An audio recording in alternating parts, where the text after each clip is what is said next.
ਸਲੋਕ। ਸੰਤ ਸ਼ਰਨ ਜੋ ਜਨ ਪਰੈ, ਸੋ ਜਨ ਉਧਰਨਹਾਰ। ਸੰਤ ਕੀ ਨਿੰਦਾ ਨਾਨਕਾ, ਬਹੁਰ ਬਹੁਰ ਅਵਤਾਰ। ਮਹਾਰਾਜ ਜੀ ਕਹਿੰਦੇ ਨੇ ਕਿ ਜਿਹੜਾ ਵੀ ਜਨ, ਜਿਹੜਾ ਵੀ ਮਨੁੱਖ ਸੰਤ ਜਨਾਂ ਦੀ ਸ਼ਰਨ ਦੇ ਵਿੱਚ ਆਉਂਦਾ ਹੈ, ਉਹਦੀ ਹਜ਼ੂਰੀ ਦੇ ਵਿੱਚ ਰਹਿੰਦਾ ਹੈ, ਉਹਦੀ ਸਿੱਖਿਆ ਨੂੰ ਆਪਣੀ ਜ਼ਿੰਦਗੀ 'ਚ ਲੈ ਕੇ ਆਉਂਦਾ ਹੈ, ਜੋ ਉਹ ਗੱਲਾਂ ਦੱਸਦਾ ਹੈ, ਉਹਨੂੰ ਕਮਾਉਂਦਾ ਹੈ, ਉਹ ਜਿਹੜਾ ਮਨੁੱਖ ਹੈ ਉਹ ਪਾਰ ਹੋ ਜਾਂਦਾ ਹੈ ਸੰਸਾਰ ਸਮੁੰਦਰ ਤੋਂ। ਸੋ ਜਨ ਉਧਰਨਹਾਰ, ਉਹ ਬਚ ਜਾਂਦਾ ਹੈ, ਉਹ ਡੁੱਬਦਾ ਨਹੀਂ ਹੈ ਸੰਸਾਰ ਦੇ ਵਿੱਚ। ਪਰ ਇਹਦੇ ਤੋਂ ਉਲਟ ਦੂਸਰੀ ਗੱਲ ਮਹਾਰਾਜ ਨੇ ਕਰ ਦਿੱਤੀ ਹੈ ਕਿ ਜਿਹੜਾ ਬੰਦਾ ਸੰਤ ਦੀ ਸ਼ਰਨ ਦੇ ਵਿੱਚ ਤੇ ਨਹੀਂ ਆਉਂਦਾ, ਸਗੋਂ ਉਹਦੀ ਨਿੰਦਾ ਕਰਦਾ ਹੈ, ਤੇ ਉਹਦੇ ਉੱਤੇ ਕੀ ਅਸਰ ਹੁੰਦਾ ਹੈ? ਮਹਾਰਾਜ ਕਹਿੰਦੇ ਨੇ ਨਿੰਦਾ ਕਰ ਕਰਕੇ ਤੇ ਆਪਣਾ ਜਨਮ ਆਪ ਖਰਾਬ ਕਰ ਲੈਂਦਾ ਹੈ। ਸੰਤ ਕੀ ਨਿੰਦਾ ਨਾਨਕਾ, ਬਹੁਰ ਬਹੁਰ ਅਵਤਾਰ।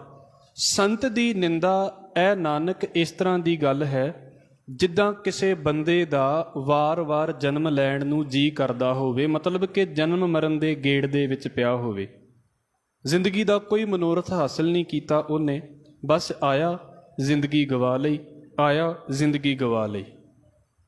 ਇਹ ਦੋ ਜਾਣਿਆਂ ਦੀ ਗੱਲ ਮੁੱਖ ਤੌਰ ਦੇ ਉੱਤੇ ਹੈ, ਪਰ ਅਸ਼ਟਪਦੀ ਦੇ ਵਿੱਚ ਮਹਾਰਾਜ ਜੀ ਨੇ ਜਿਹੜੀ ਗੱਲ ਬੋਲੀ ਹੈ ਉਹ ਜ਼ਿਆਦਾ ਸੰਤ ਕੇ ਨਿੰਦਕ ਤੇ ਇਸ ਪਾਸੇ ਤੋਂ ਬੋਲੀ ਹੈ। ਆਪ ਜੀ ਪਾਠ ਸੁਣਦੇ ਹੋ।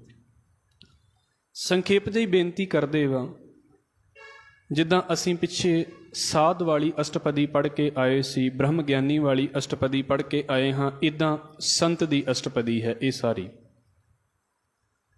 ਤੇ ਗੁਰਬਾਣੀ ਨੇ ਸਾਨੂੰ ਇਸ ਪਾਸੇ ਤੋਂ ਵੀ ਬੋਲਿਆ ਹੈ। ਜਿਸ ਵੇਲੇ ਜਿਹੜੇ ਪੱਟਾਂ ਦੇ ਸਵਈਏ ਅਸੀਂ ਗੁਰੂ ਗ੍ਰੰਥ ਸਾਹਿਬ ਮਹਾਰਾਜ ਜੀ ਦੇ ਅੰਦਰ ਪੜ੍ਹਦੇ ਹਾਂ, ਤੇ ਉਹ ਪੱਟ ਲਗਭਗ ਹਿੰਦੁਸਤਾਨ ਦੇ ਕਈ ਸਾਧੂਆਂ ਨੂੰ ਮਿਲ ਕੇ ਤੇ ਫਿਰ ਜਿਹੜਾ ਹੈ ਉਹ ਗੁਰੂ ਸਾਹਿਬ ਦੇ ਕੋਲ ਗੋਇੰਦਵਾਲ ਸਾਹਿਬ ਪਹੁੰਚੇ ਸੀ, ਗੁਰੂ ਅਮਰਦਾਸ ਸਾਹਿਬ ਸੱਚੇ ਪਾਤਸ਼ਾਹ ਜੀ ਦੇ ਕੋਲ। ਤੇ ਉਹਨਾਂ ਨੇ ਇਸ ਗੱਲ ਨੂੰ ਬੋਲਿਆ ਸੀ, ਰਹਿਓ ਸੰਤ ਹੋਂ ਟੋਲ, ਸਾਧ ਬਹੁ ਤੇਰੇ ਡਿੱਠੇ, ਸੰਨਿਆਸੀ ਤਪਸਈ ਮੁੱਖੋਂ ਇਹ ਪੰਡਿਤ ਮਿੱਠੇ। ਵੀ ਬੜੇ ਸਾਧ ਵੇਖੇ ਨੇ ਅਸੀਂ, ਪਰ ਹੁੰਦਾ ਕੀ ਹੈ ਵੀ ਮੂੰਹ ਤੋਂ ਤੇ ਬੜੇ ਵਧੀਆ ਨੇ ਸਾਰੇ, ਪਰ ਅਸਲ ਦੇ ਵਿੱਚ ਗੱਲ ਕੀ ਹੈ? ਬਰਸ ਏਕ ਹੋਂ ਫਿਰਿਓ, ਕਿਨੇ ਨਾ ਪਰਚੋ ਲਾਇਓ, ਕਹਿਤਿਆ ਕਹਿਤੀ ਸੁਣੀ ਰਹਿਤ ਕੋ ਖੁਸ਼ੀ ਨਾ ਆਇਓ। ਤੇ ਲਗਭਗ ਅਸੀਂ 1 ਸਾਲ ਤੋਂ ਫਿਰ ਕੇ ਚੰਗੀ ਤਰ੍ਹਾਂ ਵੇਖਿਆ ਹੈ, ਪਰ ਕਿਸੇ ਦੇ ਵਿੱਚ ਜਾ ਕੇ ਨਾ ਸਾਡਾ ਦਿਲ ਨਹੀਂ ਲੱਗਾ, ਦਿਲ ਨਹੀਂ ਖੁਸ਼ ਹੋਇਆ। ਬਸ ਉਹਨਾਂ ਦੀ ਗੱਲ ਤੇ ਬਹੁਤ ਵਧੀਆ ਸੁਣਦੇ ਹਾਂ ਅਸੀਂ, ਬੋਲਦੇ ਤੇ ਬਹੁਤ ਵਧੀਆ ਨੇ, ਪਰ ਜਦੋਂ ਉਹਨਾਂ ਦੀ ਰਹਿਤ ਵੇਖੀ ਦੀ ਹੈ, ਉਹਨਾਂ ਦੀ ਜ਼ਿੰਦਗੀ ਵੇਖੀ ਦੀ ਹੈ, ਤੇ ਉਹ ਕਹਿੰਦੇ ਨੇ ਫਿਰ ਸਾਨੂੰ ਖੁਸ਼ੀ ਜੀ ਨਹੀਂ ਆਈ। ਇਹ ਗੁਰੂ ਗ੍ਰੰਥ ਸਾਹਿਬ ਮਹਾਰਾਜ ਦੀ ਬਾਣੀ ਦਾ ਬੋਲ ਹੈ ਵੀ ਬੋਲ ਤੇ ਬੜੇ ਕਮਾਲ ਦੇ ਨੇ, ਪਰ ਰਹਿਤ ਓਡੀ ਵਧੀਆ ਨਹੀਂ ਹੈ। ਤੇ ਜਦੋਂ ਅਸੀਂ ਗੁਰੂ ਦੇ ਬਾਰੇ ਗੱਲ ਕੀਤੀ ਤੇ ਮਹਾਰਾਜ ਜੀ ਕਹਿੰਦੇ, ਜੈਸਾ ਸਤਿਗੁਰ ਸੁਣੀਦਾ ਤੈਸੋ ਹੀ ਮੈਂ ਡੀਠ। ਮੈਂ ਜਿੱਦਾਂ ਦਾ ਉਹਦੇ ਬਾਰੇ ਸੁਣਿਆ ਹੈ ਨਾ, ਤੇ ਇਹ ਨਹੀਂ ਹੈ ਵੀ ਬਸ ਸੁਣਿਆ ਹੀ, ਮੈਂ ਉਹਨੂੰ ਵੇਖਿਆ ਵੀ ਹੈ ਵੀ ਉਹ ਵਾਕਿਆ ਹੀ ਇੱਦਾਂ ਦਾ ਹੈ, ਜੋ ਮੈਂ ਉਹਦੇ ਬਾਰੇ ਸੁਣਦਾ ਹਾਂ ਇੱਦਾਂ ਹੀ ਸੰਤ ਹੈ। 2 ਤਰੀਕਿਆਂ ਦੇ ਸੰਤ ਦੀ ਵਿਆਖਿਆ ਗੁਰੂ ਗ੍ਰੰਥ ਸਾਹਿਬ ਮਹਾਰਾਜ ਦੀ ਬਾਣੀ ਦੇ ਅੰਦਰ ਕੀਤੀ ਗਈ ਹੈ, ਜਿਹਦੇ ਵਿੱਚੋਂ ਇੱਕ ਸ਼ਬਦ ਤੇ ਬਾਬਾ ਕਬੀਰ ਸਾਹਿਬ ਜੀ ਦਾ ਹੈ, ਸਾਨੂੰ ਯਾਦ ਵੀ ਹੈ। ਹਜ਼ੂਰ ਕਹਿੰਦੇ ਨੇ, ਗਜ਼ 3.5 ਧੋਤੀਆਂ ਤਿਹਰੇ ਪਾਇਨ ਤੱਗ, ਗਲੀ ਜਿਨ੍ਹਾਂ ਜਪ ਮਾਲੀਆਂ ਲੋਟੇ ਹੱਥ ਨਿਬੱਗ, ਓਏ ਹਰ ਕੇ ਸੰਤ ਨਾ ਆਖੀਆਂ ਬਾਨਾਰਸ ਕੇ ਠੱਗ। ਇਹ ਤਾਂ ਨਹੀਂ ਵੀ ਜਿੰਨਿਆਂ ਨੇ ਮਾਲਾ ਪਾ ਲੀਆਂ ਨੇ, ਜਿੰਨਿਆਂ ਨੇ ਚੋਲੇ ਪਾ ਲਏ ਨੇ, ਤੇ ਇਹ ਸਾਰੇ ਸੰਤ ਹੀ ਬਣ ਗਏ। ਇਹਨਾਂ ਦੇ ਵਿੱਚੋਂ ਕੁਝ ਠੱਗ ਵੀ ਹੋ ਸਕਦੇ ਨੇ। ਪਰ ਸਤਿਗੁਰੂ ਨੇ ਇਹ ਵੀ ਗੱਲ ਕਹੀ ਹੈ, ਜਿਨ੍ਹਾਂ ਸਾਸ ਗਿਰਾਸ ਨਾ ਵਿਸਰੈ, ਹਰ ਨਾਮਾ ਮਨ ਮੰਤ। ਜਿਨ੍ਹਾਂ ਨੂੰ ਹਰ ਸਾਹ ਦੇ ਨਾਲ ਤੇ ਖਾਂਦਿਆਂ ਪੀਂਦਿਆਂ ਵੀ ਰੱਬ ਦਾ ਨਾਮ ਨਹੀਂ ਨਾ ਭੁੱਲਦਾ, ਜਿਨ੍ਹਾਂ ਸਾਸ ਗਿਰਾਸ ਨਾ ਵਿਸਰੈ, ਹਰ ਨਾਮਾ ਮਨ ਮੰਤ। ਧਨ ਸੇ ਸੇਈ ਨਾਨਕਾ, ਪੂਰਨ ਸੋਈ ਸੰਤ। ਮਹਾਰਾਜ ਕਹਿੰਦੇ ਨੇ ਉਹ ਅਸਲ ਦੇ ਵਿੱਚ ਧਨ ਹੈ ਤੇ ਉਹੀ ਪੂਰਨ ਸੰਤ ਹੈ। ਇੱਕ ਹੋਰ ਬਚਨ ਆਪ ਜੀ ਦੇ ਅੱਗੇ ਰੱਖਦੇ ਹਾਂ। ਫਰਕ ਉਹਨਾਂ ਨੂੰ ਪੈਂਦਾ ਹੈ ਜਿਹੜੇ ਲੋਕਾਂ ਦੇ ਵਿੱਚ ਵਾਹ ਵਾਹ ਕਰਾਉਣ ਦੇ ਲਈ ਤੁਰੇ ਹੋਏ ਨੇ, ਵੀ ਦੁਨੀਆ ਸਾਡੀ ਵਾਹ ਵਾਹ ਕਰੇ। ਉਹ ਚਾਹੇ ਧਾਰਮਿਕ ਲੋਕ ਹੋਣ, ਚਾਹੇ ਰਾਜਨੀਤਿਕ ਲੋਕ ਹੋਣ, ਚਾਹੇ ਸਮਾਜਿਕ ਜਿਹੇ ਲੋਕ ਹੋਣ, ਜਿਨ੍ਹਾਂ ਨੂੰ ਇਹ ਲੱਗੇ ਵੀ ਦੁਨੀਆ ਸਾਡੀ ਤਾਰੀਫ ਕਰੇ, ਦੁਨੀਆ ਨਹੀਂ ਤਾਰੀਫ ਕਰੇਗੀ, ਉਹਨਾਂ ਨੂੰ ਫਰਕ ਪਵੇਗਾ। ਜਿਹੜਾ ਵਾਕਿਆ ਹੀ ਸਾਧੂ ਹੈ, ਰੱਬ ਦੇ ਰਸਤੇ ਦੇ ਉੱਤੇ ਤੁਰਿਆ ਹੋਇਆ ਹੈ, ਉਹਨੂੰ ਕੋਈ ਫਰਕ ਨਹੀਂ ਪੈਂਦਾ ਇਹਨਾਂ ਗੱਲਾਂ ਦੇ ਨਾਲ ਕਿ ਲੋਕ ਸਾਡੀ ਤਾਰੀਫ ਕਰਨਗੇ ਜਾਂ ਨਹੀਂ ਤਾਰੀਫ ਕਰਨਗੇ। ਸਤਿਗੁਰੂ ਨੇ ਪਹਿਲਾਂ ਹੀ ਉਹਦੇ ਲਈ ਇੱਕ ਸਾਡੇ ਸਾਹਮਣੇ ਲਾਈਨ ਬਣਾ ਦਿੱਤੀ ਹੈ, ਉਸਤਤ ਨਿੰਦਾ ਦਊ ਤਿਆਗਿਆ ਖੋਜੈ ਪਦ ਨਿਰਬਾਨਾ। ਪਰ ਨਾਲ ਮਹਾਰਾਜ ਨੇ ਕੀ ਕਿਹਾ ਹੈ, ਜਨ ਨਾਨਕ ਇਹ ਖੇਲ ਕਠਨ ਹੈ, ਕਿਨਹੂ ਗੁਰਮੁਖ ਜਾਨਾ। ਹੈ ਤੇ ਔਖੀ ਹੈ। ਜਦੋਂ ਪਹਿਲਾਂ ਹੀ ਬੱਲੇ ਬੱਲੇ ਦਿਮਾਗ ਦੇ ਵਿੱਚ ਲੈ ਕੇ ਚੱਲਦੇ ਪਏ ਆ ਵੀ ਇਸ ਰਸਤੇ 'ਤੇ ਚੱਲਾਂਗੇ, ਤੇ ਲੋਕ ਬੱਲੇ ਬੱਲੇ ਬੜੀ ਕਰਦੇ ਨੇ। ਜ਼ਰੂਰੀ ਨਹੀਂ ਵੀ ਬੱਲੇ ਬੱਲੇ ਕਰਨਗੇ, ਲੋਕ ਤੇ ਕਈ ਕੁਝ ਬੋਲ ਸਕਦੇ ਨੇ, ਪਰ ਉਹਨੂੰ ਕੀ ਫਰਕ ਪੈ ਗਿਆ। ਇੱਕ ਬਚਨ ਗੁਰੂ ਅੰਗਦ ਸਾਹਿਬ ਦਾ ਕਹਿ ਕੇ ਤੇ ਫਿਰ ਅਸੀਂ ਅਗਲੀ ਗੱਲ ਕਰਾਂਗੇ। ਹਜ਼ੂਰ ਕਹਿੰਦੇ ਨੇ, ਸਰ ਸੰਧੇ ਆਗਾਸ ਕੋ ਕਿਉਂ ਪਹੁੰਚੈ ਬਾਣ। ਜੇਕਰ ਕੋਈ ਬੰਦਾ ਹਵਾ ਦੇ ਵਿੱਚ ਉੱਪਰ ਨੂੰ ਜਿਹੜਾ ਹੈ ਉਹ ਤੀਰ ਖਿੱਚ ਕੇ ਤੇ ਚਲਾਉਣਾ ਚਾਹੇ, ਕਮਾਨ ਨੂੰ ਖਿੱਚਿਆ ਤੇ ਉਹਨੇ ਤੀਰ ਛੱਡ ਦਿੱਤਾ ਹਵਾ ਦੇ ਵੱਲ ਨੂੰ, ਬਿਲਕੁਲ ਉੱਪਰ ਨੂੰ, ਆਕਾਸ਼ ਦੇ ਵਿੱਚ ਜਾ ਕੇ ਕਿਹਨੂੰ ਲੱਗਦਾ ਪਿਆ ਹੈ? ਕਿਸੇ ਨੂੰ ਵੀ ਨਹੀਂ ਲੱਗੇਗਾ। ਤੇ ਵਾਪਸ ਕਿੱਥੇ ਆਵੇਗਾ? ਫਿਰ ਵਾਪਸ ਉਹਦੇ ਵੱਲ ਹੀ ਆਵੇਗਾ। ਮਹਾਰਾਜ ਕਹਿੰਦੇ ਨੇ, ਅਸਲ ਦੇ ਵਿੱਚ ਜਿਹੜੇ ਬੰਦੇ ਆਪਣੇ ਵੱਲੋਂ ਇਹ ਸੋਚਦੇ ਨੇ ਨਾ ਵੀ ਅਸੀਂ ਗੁਰੂ ਨੂੰ ਜਾਂ ਸੰਤ ਨੂੰ ਬੁਰਾ ਕਹਿ ਦਿੱਤਾ ਤੇ ਉਹ ਸਮਝ ਲਓ ਵੀ ਉਹਨਾਂ ਦਾ ਬੁਰਾ ਹੋ ਗਿਆ, ਉਹਨਾਂ ਨੂੰ ਤਾਂ ਕੋਈ ਫਰਕ ਨਹੀਂ ਪੈਂਦਾ। ਸਤਿਗੁਰ ਸਭਨਾਂ ਦਾ ਭਲਾ ਮਨਾਇਂਦਾ, ਤਿਸ ਦਾ ਬੁਰਾ ਕਿਉਂ ਹੋਏ। ਅਸੀਂ ਗੁਰੂ ਨਾਨਕ ਸਾਹਿਬ ਨੂੰ ਬੋਲੀ ਜਾਣ ਲੋਕ, ਕੀ ਫਰਕ ਪੈਂਦਾ ਗੁਰੂ ਨਾਨਕ ਸਾਹਿਬ ਨੂੰ ਇਹਨਾਂ ਗੱਲਾਂ ਦੇ ਨਾਲ? ਉਹ ਤਾਂ ਜੀਵਨ ਦੇ ਵਿੱਚ ਹੀ ਅਸੀਂ ਪੜ੍ਹ ਲੈਂਦੇ ਹਾਂ ਕਿ ਜਿਸ ਵੇਲੇ ਪਹਿਲੀ ਵਾਰ ਬਾਬੇ ਮਰਦਾਨੇ ਨੂੰ ਗੁਰੂ ਨਾਨਕ ਸਾਹਿਬ ਮਹਾਰਾਜ ਜੀ ਨੇ ਭੇਜਿਆ ਸੀ ਤੇ ਲੋਕਾਂ ਨੇ ਕੋਈ ਕਸਰ ਨਹੀਂ ਛੱਡੀ ਵੀ ਜਿਹੜਾ ਅੱਖਰ ਬਾਬੇ ਮਰਦਾਨੇ ਨੂੰ ਤੇ ਗੁਰੂ ਨਾਨਕ ਸਾਹਿਬ ਨੂੰ ਨਾ ਬੋਲਿਆ ਹੋਵੇ। ਤੇ ਬਾਬਾ ਮਰਦਾਨੇ ਨੇ ਆ ਕੇ ਆਖਿਆ ਵੀ ਮਹਾਰਾਜ ਬੜੀ ਔਖੀ ਖੇਡ ਹੈ ਇਹ। ਇਹਨਾਂ ਨੇ ਜੋ ਜੋ ਗੱਲਾਂ ਬਾਬੇ ਮਰਦਾਨੇ ਨੂੰ ਬੋਲੀਆਂ, ਸਤਿਗੁਰੂ ਕਹਿੰਦੇ ਭਾਈ ਇੱਥੇ ਤੇ ਚੱਲਣ ਦਾ ਮਤਲਬ ਇਹ ਹੈ ਵੀ ਤੂੰ ਲੋਕਾਂ ਵੱਲੋਂ ਕੰਨ ਬੰਦ ਕਰ ਲੈ ਵੀ ਲੋਕ ਤੇਰੇ ਬਾਰੇ ਕੀ ਕਹਿ ਰਹੇ ਨੇ। ਗੁਰੂ ਨਾਨਕ ਸਾਹਿਬ ਨੂੰ ਕੀ ਫਰਕ ਪੈਂਦਾ ਲੋਕੀ ਕਹੀ ਜਾਣ ਤੇ ਕਹੀ ਜਾਣ। ਹਾਂ, ਇਹਨੂੰ ਇੱਦਾਂ ਸਮਝਿਆ ਜਾ ਸਕਦਾ ਵੀ ਕਹਿਣ ਵਾਲੇ ਦੇ ਉੱਤੇ ਕੀ ਫਰਕ ਪੈ ਗਿਆ। ਜੋ ਬੋਲਾਂਗੇ, ਜੋ ਸੋਚਾਂਗੇ, ਉਹ ਦੂਸਰੇ ਉੱਤੇ ਅਸਰ ਘੱਟ ਕਰਦਾ ਹੈ। ਪਹਿਲਾਂ ਸਾਡੇ ਅੰਦਰ ਉਹਦਾ ਇੱਕ ਪੌਦਾ ਬਣ ਜਾਂਦਾ, ਇੱਕ ਬੂਟਾ ਬਣ ਜਾਂਦਾ ਹੈ। ਬਸ ਇੰਨੀ ਕੁ ਗੱਲ ਹੈ। ਇਹਨੂੰ ਭਾਵੇਂ ਕੋਈ ਅੱਜ ਸਮਝ ਲਵੇ ਤੇ ਅੱਜ ਤੋਂ 10 ਸਾਲਾਂ ਬਾਅਦ ਸਮਝ ਲਵੇ ਤੇ ਅਗਲੇ ਜਨਮ 'ਚ ਵੀ ਭਾਵੇਂ ਸਮਝ ਲਵੇ। ਜਿਹਨੂੰ ਇਹ ਲੱਗਦਾ ਹੈ ਨਾ ਵੀ ਮੈਂ ਗੱਲ ਕਰਦਾ ਹਾਂ ਤੇ ਦੂਸਰੇ ਦੇ ਉੱਤੇ ਅਸਰ ਕਰਦੀ ਹੈ, ਉਹਦੇ ਤੋਂ ਪਹਿਲਾਂ ਉਹ ਗੱਲ ਮੇਰੇ ਉੱਤੇ ਅਸਰ ਕਰਦੀ ਹੈ, ਤੇ ਜਿਹੜੀ ਗੱਲ ਮੇਰੇ ਤੇ ਅਸਰ ਨਹੀਂ ਕਰਦੀ ਦੂਜੇ ਤੇ ਵੀ ਨਹੀਂ ਕਰੇਗੀ। ਇਸ ਕਰਕੇ ਮਹਾਰਾਜ ਜੀ ਨੇ ਕਿਹਾ ਹੈ ਵੀ ਨਿੰਦਕ ਆਪਣੇ ਵੱਲੋਂ ਤੇ ਬਸ ਬੋਲਦਾ ਹੈ ਵੀ ਬਸ ਬੋਲੀ ਜਾਓ, ਉਹਨੂੰ ਨਾ ਗੁਰਦੁਆਰੇ ਚੰਗੇ ਲੱਗੇ, ਨਾ ਉਹਨੂੰ ਲੰਗਰ ਚੰਗੇ ਲੱਗੇ, ਨਾ ਉਹਨੂੰ ਕੁਝ ਚੰਗਾ ਲੱਗਾ, ਕੁਝ ਵੀ ਚੰਗਾ ਨਹੀਂ ਲੱਗਾ ਤੇ ਬੋਲੀ ਜਾਵੇ। ਬੋਲਣ ਨਾਲ ਕੀ ਹੋ ਗਿਆ? ਇੱਕ ਛੋਟੀ ਜਿਹੀ ਗੱਲ ਹੋਰ ਕਹਿ ਦੇਵਾਂ ਤੇ ਫਿਰ ਆਪਾਂ ਅਸ਼ਟਪਦੀ ਸ਼ੁਰੂ ਕਰਾਂਗੇ। ਕਿਸੇ ਵੇਲੇ ਨਾ ਬੰਦੇ ਮਿਸਗਾਈਡ ਬੜੀ ਜਲਦੀ ਹੋ ਜਾਂਦੇ ਨੇ ਤੇ ਅਸੀਂ ਵੀ ਲਗਾਤਾਰ ਹੋ ਸਕਦਾ ਹੈ ਉਸੇ ਵਹਿਣ ਦੇ ਵਿੱਚ ਵਹਿ ਜਾਈਏ। ਮੈਂ ਇਸ ਕਰਕੇ ਬੇਨਤੀ ਕਰਦਾ ਹੁੰਨਾ ਕਿ ਹਰ ਇੱਕ ਚੀਜ਼ ਨੂੰ ਬੜੀ ਸਮਝ ਦੇ ਨਾਲ ਤੇ ਬੜੇ ਤਰੀਕੇ ਦੇ ਨਾਲ ਵਰਤ ਕੇ ਚੱਲਣਾ ਚਾਹੀਦਾ ਹੈ। ਜਿੱਦਾਂ ਤੁਸੀਂ ਅਕਸਰ ਇਹਨਾਂ ਦਿਨਾਂ ਦੇ ਵਿੱਚ ਨਾ ਕਾਫੀ ਰੌਲਾ ਪੈ ਗਿਆ ਕਿ ਜੋ ਸਾਡੀ ਦੇਸ਼ ਦੀ ਹਸਪਤਾਲਾਂ ਦੀ ਹਾਲਤ ਹੋ ਗਈ, ਤੇ ਤੁਸੀਂ ਕਿਤੇ ਉਹ ਘੁੰਮਦੀ ਵੇਖੀ ਹੋਵੇਗੀ ਜਿਹਦੇ ਵਿੱਚ ਉਹ ਇਸ ਗੱਲ ਨੂੰ ਕਹਿੰਦੇ ਨੇ ਵੀ ਤੁਹਾਨੂੰ ਹੁਣ ਸਮਝ ਲੱਗੇਗੀ ਵੀ ਤੁਹਾਨੂੰ ਮੰਦਿਰਾਂ ਦੀ ਤੇ ਗੁਰਦੁਆਰਿਆਂ ਦੀ ਲੋੜ ਨਹੀਂ ਸੀ, ਤੁਹਾਨੂੰ ਜਿਹੜਾ ਹੈ ਉਹ ਹਸਪਤਾਲਾਂ ਦੀ ਲੋੜ ਸੀ। ਤੁਸੀਂ ਕਈ ਵਾਰ ਪੜ੍ਹਿਆ ਹੋਵੇਗਾ। ਤੇ ਕਈ ਤਾਂ ਐਡੇ ਹੁੰਦੇ ਨੇ ਨਾ ਉਦਮੀ ਵੀ ਉਹਨਾਂ ਨੂੰ ਇੰਝ ਲੱਗਦਾ ਵੀ ਵਾਕਿਆ ਗੱਲ ਸਾਰੀ ਸੱਚ ਹੀ ਕਹਿ ਰਹੇ ਨੇ, ਇਹਨਾਂ ਦੀ ਤੇ ਸਾਨੂੰ ਲੋੜ ਨਹੀਂ ਹੈ, ਸਾਨੂੰ ਲੋੜ ਹੈ ਹਸਪਤਾਲਾਂ ਦੀ। ਮਤਲਬ ਸੋਚ ਕੇ ਵੇਖੀਏ ਜਰਾ ਇਸ ਗੱਲ ਤੋਂ ਵੀ ਮਹਾਰਾਜ ਤੰਦਰੁਸਤੀਆਂ ਦੇਵੇ ਸਾਰਿਆਂ ਨੂੰ, ਸਾਨੂੰ ਲੋੜ ਹੈਗੀ ਹੈ ਹਸਪਤਾਲਾਂ ਦੀ। ਸਾਰੀ ਦੁਨੀਆ ਦੇ ਵਿੱਚ ਮੈਂ ਕਹਿੰਦਾ ਵੀ ਸਾਰੀ ਦੁਨੀਆ ਦੇ ਵਿੱਚ ਹਸਪਤਾਲ ਹੀ ਬਣਾ ਦੇਣ, ਸਕੂਲ ਢਾਹ ਕੇ, ਸਾਰਾ ਕੁਝ ਢਾਹ ਕੇ ਤੇ ਸਾਨੂੰ ਹਸਪਤਾਲਾਂ ਦੀ ਲੋੜ ਹੈ। ਮਹਾਰਾਜ ਤੰਦਰੁਸਤੀ ਦੇਵੇ, ਸਾਨੂੰ ਇਹਨਾਂ ਦੀ ਵੀ ਲੋੜ ਨਹੀਂ ਹੈ। ਸਾਨੂੰ ਤੰਦਰੁਸਤੀ ਦੀ ਲੋੜ ਹੈ। ਮੈਂ ਉਦਣ ਵੀ ਬੋਲਿਆ ਸੀ, ਕਿਸੇ ਵੀ ਪਾਸੇ ਤੋਂ ਮਿਲ ਜਾਵੇ। ਤੇ ਜੇ ਧਰਮ ਮਾਨਸਿਕ ਤੌਰ ਦੇ ਉੱਤੇ ਕਿਸੇ ਬੰਦੇ ਨੂੰ ਸਕੂਨ ਦਿੰਦਾ ਹੈ, ਤੁਹਾਡਿਆਂ ਘਰਾਂ ਦੇ ਵਿੱਚੋਂ ਵਾਹਿਗੁਰੂ ਬਖਸ਼ ਲਵੇ, ਤੁਸੀਂ ਦਿਨਾਂ ਨੂੰ ਜੀ ਕੇ ਆਏ ਜੇ। ਬਹੁਤੇ ਬੰਦੇ ਫੇਸਬੁੱਕ 'ਤੇ ਬੈਠੇ ਸਾਰਾ ਗਿਆਨ ਵੰਡ ਦਿੰਦੇ ਨੇ। ਤੁਸੀਂ ਸੋਚ ਕੇ ਵੇਖਿਓ, ਜਿਨ੍ਹਾਂ ਦੇ ਘਰ ਦੇ ਵਿੱਚ ਇੱਕ ਪੇਸ਼ੈਂਟ ਬਣ ਜਾਂਦਾ ਤੇ ਬਾਕੀ ਸਾਰਿਆਂ ਨੂੰ ਕੁਆਰੰਟਾਈਨ ਕਰ ਦਿੰਦੇ ਨੇ। ਘਰ ਦੇ ਵਿੱਚੋਂ ਬੰਦੇ ਨੂੰ ਬਾਹਰ ਨਹੀਂ ਨਿਕਲਣ ਦਿੰਦੇ। ਜੇ ਬਾਹਰ ਨਿਕਲਦਾ ਤੇ ਸਮਾਜ ਬਾਹਰ ਨਹੀਂ ਨਿਕਲਣ ਦਿੰਦਾ। ਤੇ ਉਹਨਾਂ ਘਰਾਂ ਦੇ ਵਿੱਚ ਜਿਹੜੇ ਰੋਟੀ ਲੈ ਕੇ ਜਾਂਦੇ ਨੇ, ਫਿਰ ਬੰਦੇ ਸੋਚਦੇ ਨੇ ਵੀ ਹਸਪਤਾਲਾਂ ਦੀ ਲੋੜ ਹੈ ਕਿ ਗੁਰਦੁਆਰਿਆਂ ਦੀ ਲੋੜ ਹੈ। ਮੈਂ ਨਹੀਂ ਕਹਿੰਦਾ ਵੀ ਸਿਰਫ ਗੁਰਦੁਆਰਾ ਹੀ ਸੇਵਾ ਕਰਦਾ ਹੈ, ਬਹੁਤ ਦੁਨੀਆ ਨੇ ਕੀਤੀ ਹੈ। ਪਰ ਇਹ ਸਿਰਫ ਇੱਦਾਂ ਦੀਆਂ ਗੱਲਾਂ ਹੁੰਦੀਆਂ ਨੇ ਜਿਨ੍ਹਾਂ ਨੂੰ ਦਿਲ ਤੋਂ ਨਾ ਨਫ਼ਰਤ ਜੀ ਹੁੰਦੀ ਇਹਨਾਂ ਚੀਜ਼ਾਂ ਦੇ ਨਾਲ। ਤੁਸੀਂ ਨਹੀਂ ਆਉਣਾ ਗੁਰਦੁਆਰੇ, ਤੁਹਾਡੀ ਮਰਜ਼ੀ ਹੈ, ਨਹੀਂ ਆਉਣਾ ਮੰਦਿਰ ਦੇ ਵਿੱਚ, ਤੁਹਾਡੀ ਮਰਜ਼ੀ ਹੈ। ਪਰ ਇਹਨੂੰ ਸੋਚ ਕੇ ਵੇਖੋ ਕਿ ਵਾਕਿਆ ਹੀ ਕਿ ਗੁਰਦੁਆਰੇ ਦਾ ਕੰਮ ਹੈ ਲੋਕਾਂ ਨੂੰ ਦਵਾਈਆਂ ਦੇਣੀਆਂ?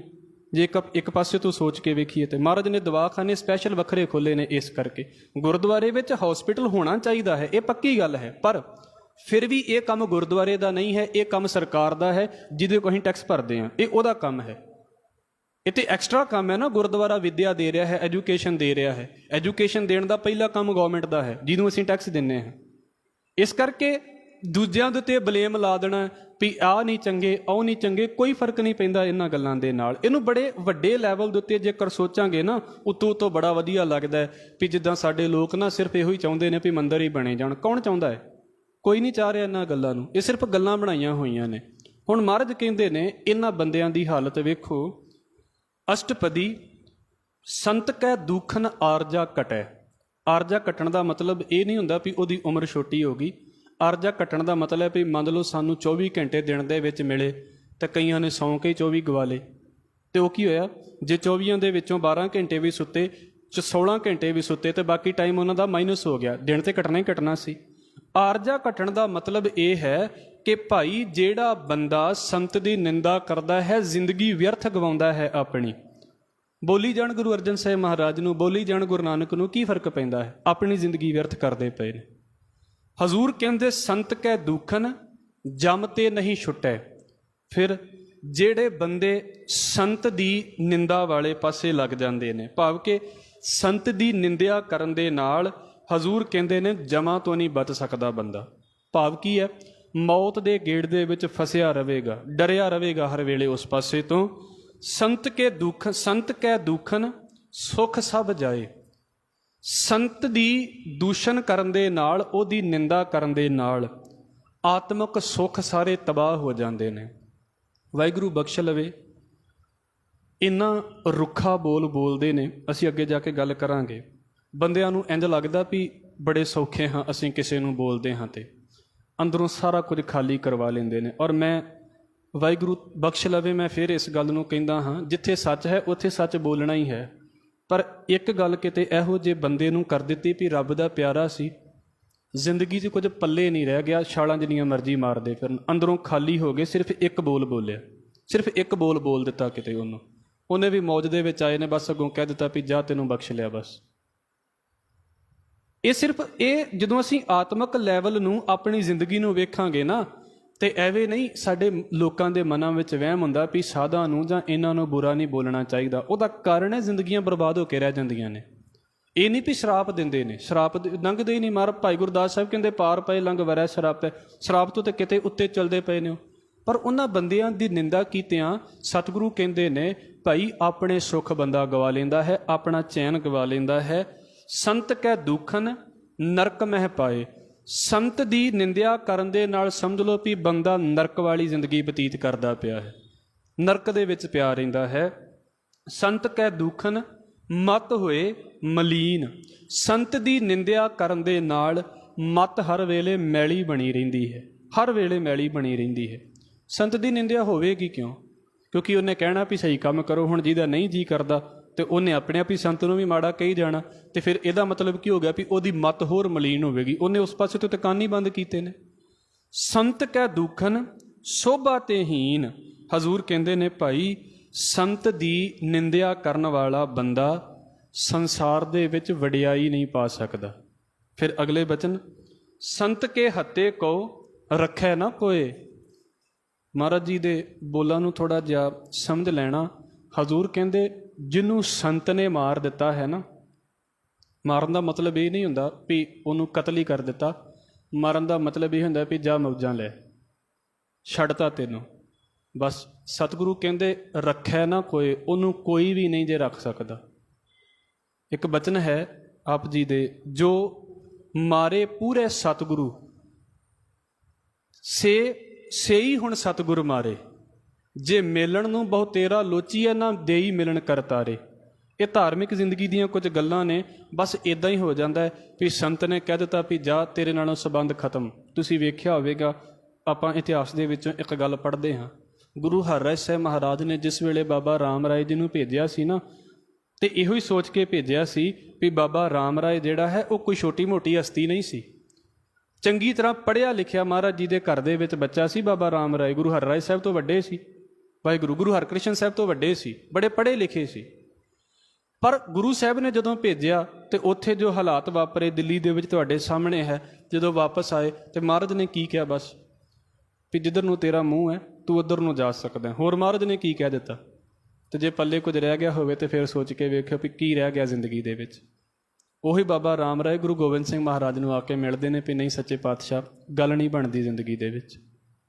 ਹਜ਼ੂਰ ਕਹਿੰਦੇ ਸੰਤ ਕੇ ਹੱਤੇ ਕੋ ਰੱਖਿਆ ਨਾ ਕੋਏ, ਜਿਹਨੂੰ ਸੰਤ ਨੇ ਹੱਥ ਦਿੱਤਾ ਹੈ, ਜਿਹਨੂੰ ਸੰਤ ਨੇ ਰੱਦ ਕਰ ਦਿੱਤਾ ਹੈ, ਉਹਨੂੰ ਕੋਈ ਨਹੀਂ ਰੱਖ ਸਕਦਾ। ਸਤਿਗੁਰੂ ਕਹਿੰਦੇ ਨੇ ਸੰਤ ਕੈ ਦੂਖਨ ਥਾਨ ਭ੍ਰਸ਼ਟ ਹੋਏ। ਸੰਤ ਦੀ ਨਿੰਦਾ ਕਰਨ ਦੇ ਨਾਲ ਆਪਣਾ ਹਿਰਦਾ ਗੰਦਾ ਹੋ ਜਾਂਦਾ ਹੈ, ਆਪਣਾ ਦਿਲ ਮੈਲਾ ਹੋ ਜਾਂਦਾ ਹੈ। ਬਾਹਰ ਵਾਲੇ ਦਾ ਕੀ ਹੋਣਾ ਹੈ, ਸੰਤ ਨੂੰ ਕੀ ਫਰਕ ਪੈ ਰਿਹਾ ਇਹਨਾਂ ਗੱਲਾਂ ਦੇ ਨਾਲ। ਸੰਤ ਕਿਰਪਾਲ ਕਿਰਪਾ ਜੇ ਕਰੇ। ਫਿਰ ਮਹਾਰਾਜ ਕਹਿੰਦੇ ਸੰਤ ਵੇਖੋ ਕਿੰਨਾ ਕਿਰਪਾਲੂ ਹੈ, ਸਾਰਾ ਦਿਨ ਬੋਲਦਾ ਰਵੇ ਸੰਤਾਂ ਨੂੰ, ਸਾਰਾ ਦਿਨ ਬੋਲਦਾ ਰਵੇ ਗੁਰੂ ਨੂੰ, ਕੋਈ ਫਰਕ ਨਹੀਂ ਪੈਂਦਾ ਗੁਰੂ ਨੂੰ, ਆਪਣੀ ਜ਼ਿੰਦਗੀ ਬਰਬਾਦ ਕਰਦਾ ਪਿਆ ਹੈ। ਪਰ ਜੇ ਕਿਤੇ ਕਿਰਪਾਲੂ ਸੰਤ ਕਿਰਪਾ ਕਰ ਦੇਵੇ, ਸੰਤ ਕਿਰਪਾਲ ਕਿਰਪਾ ਜੇ ਕਰੇ, ਨਾਨਕ ਸੰਤ ਸੰਗ ਨਿੰਦਕ ਭੀ ਤਰੈ। ਉਸ ਨਿੰਦਕ ਨੂੰ ਫਿਰ ਗੁਰੂ ਕਿਰਪਾ ਕਰਕੇ ਸੰਗਤ ਦਿੰਦਾ ਹੈ ਵੀ ਸੰਗਤ ਦੇ ਵਿੱਚ ਬਹਿ ਤੇ ਸੰਗਤ ਦੇ ਵਿੱਚ ਗੁਰੂ ਦੀ ਗੱਲ ਨੂੰ ਸੁਣ ਤੇ ਤੂੰ ਵੀ ਪਾਰ ਹੋ ਜਾਵੇਂਗਾ। ਉਹ ਇਹ ਨਹੀਂ ਕਹਿੰਦਾ ਵੀ ਤੈਨੂੰ ਮੈਂ ਪਰੇ ਕਰ ਦਿੱਤਾ ਤਾਂ ਤੂੰ ਸਾਰੀ ਜ਼ਿੰਦਗੀ ਪਰੇ ਹੀ ਰਹਿ, ਨਹੀਂ।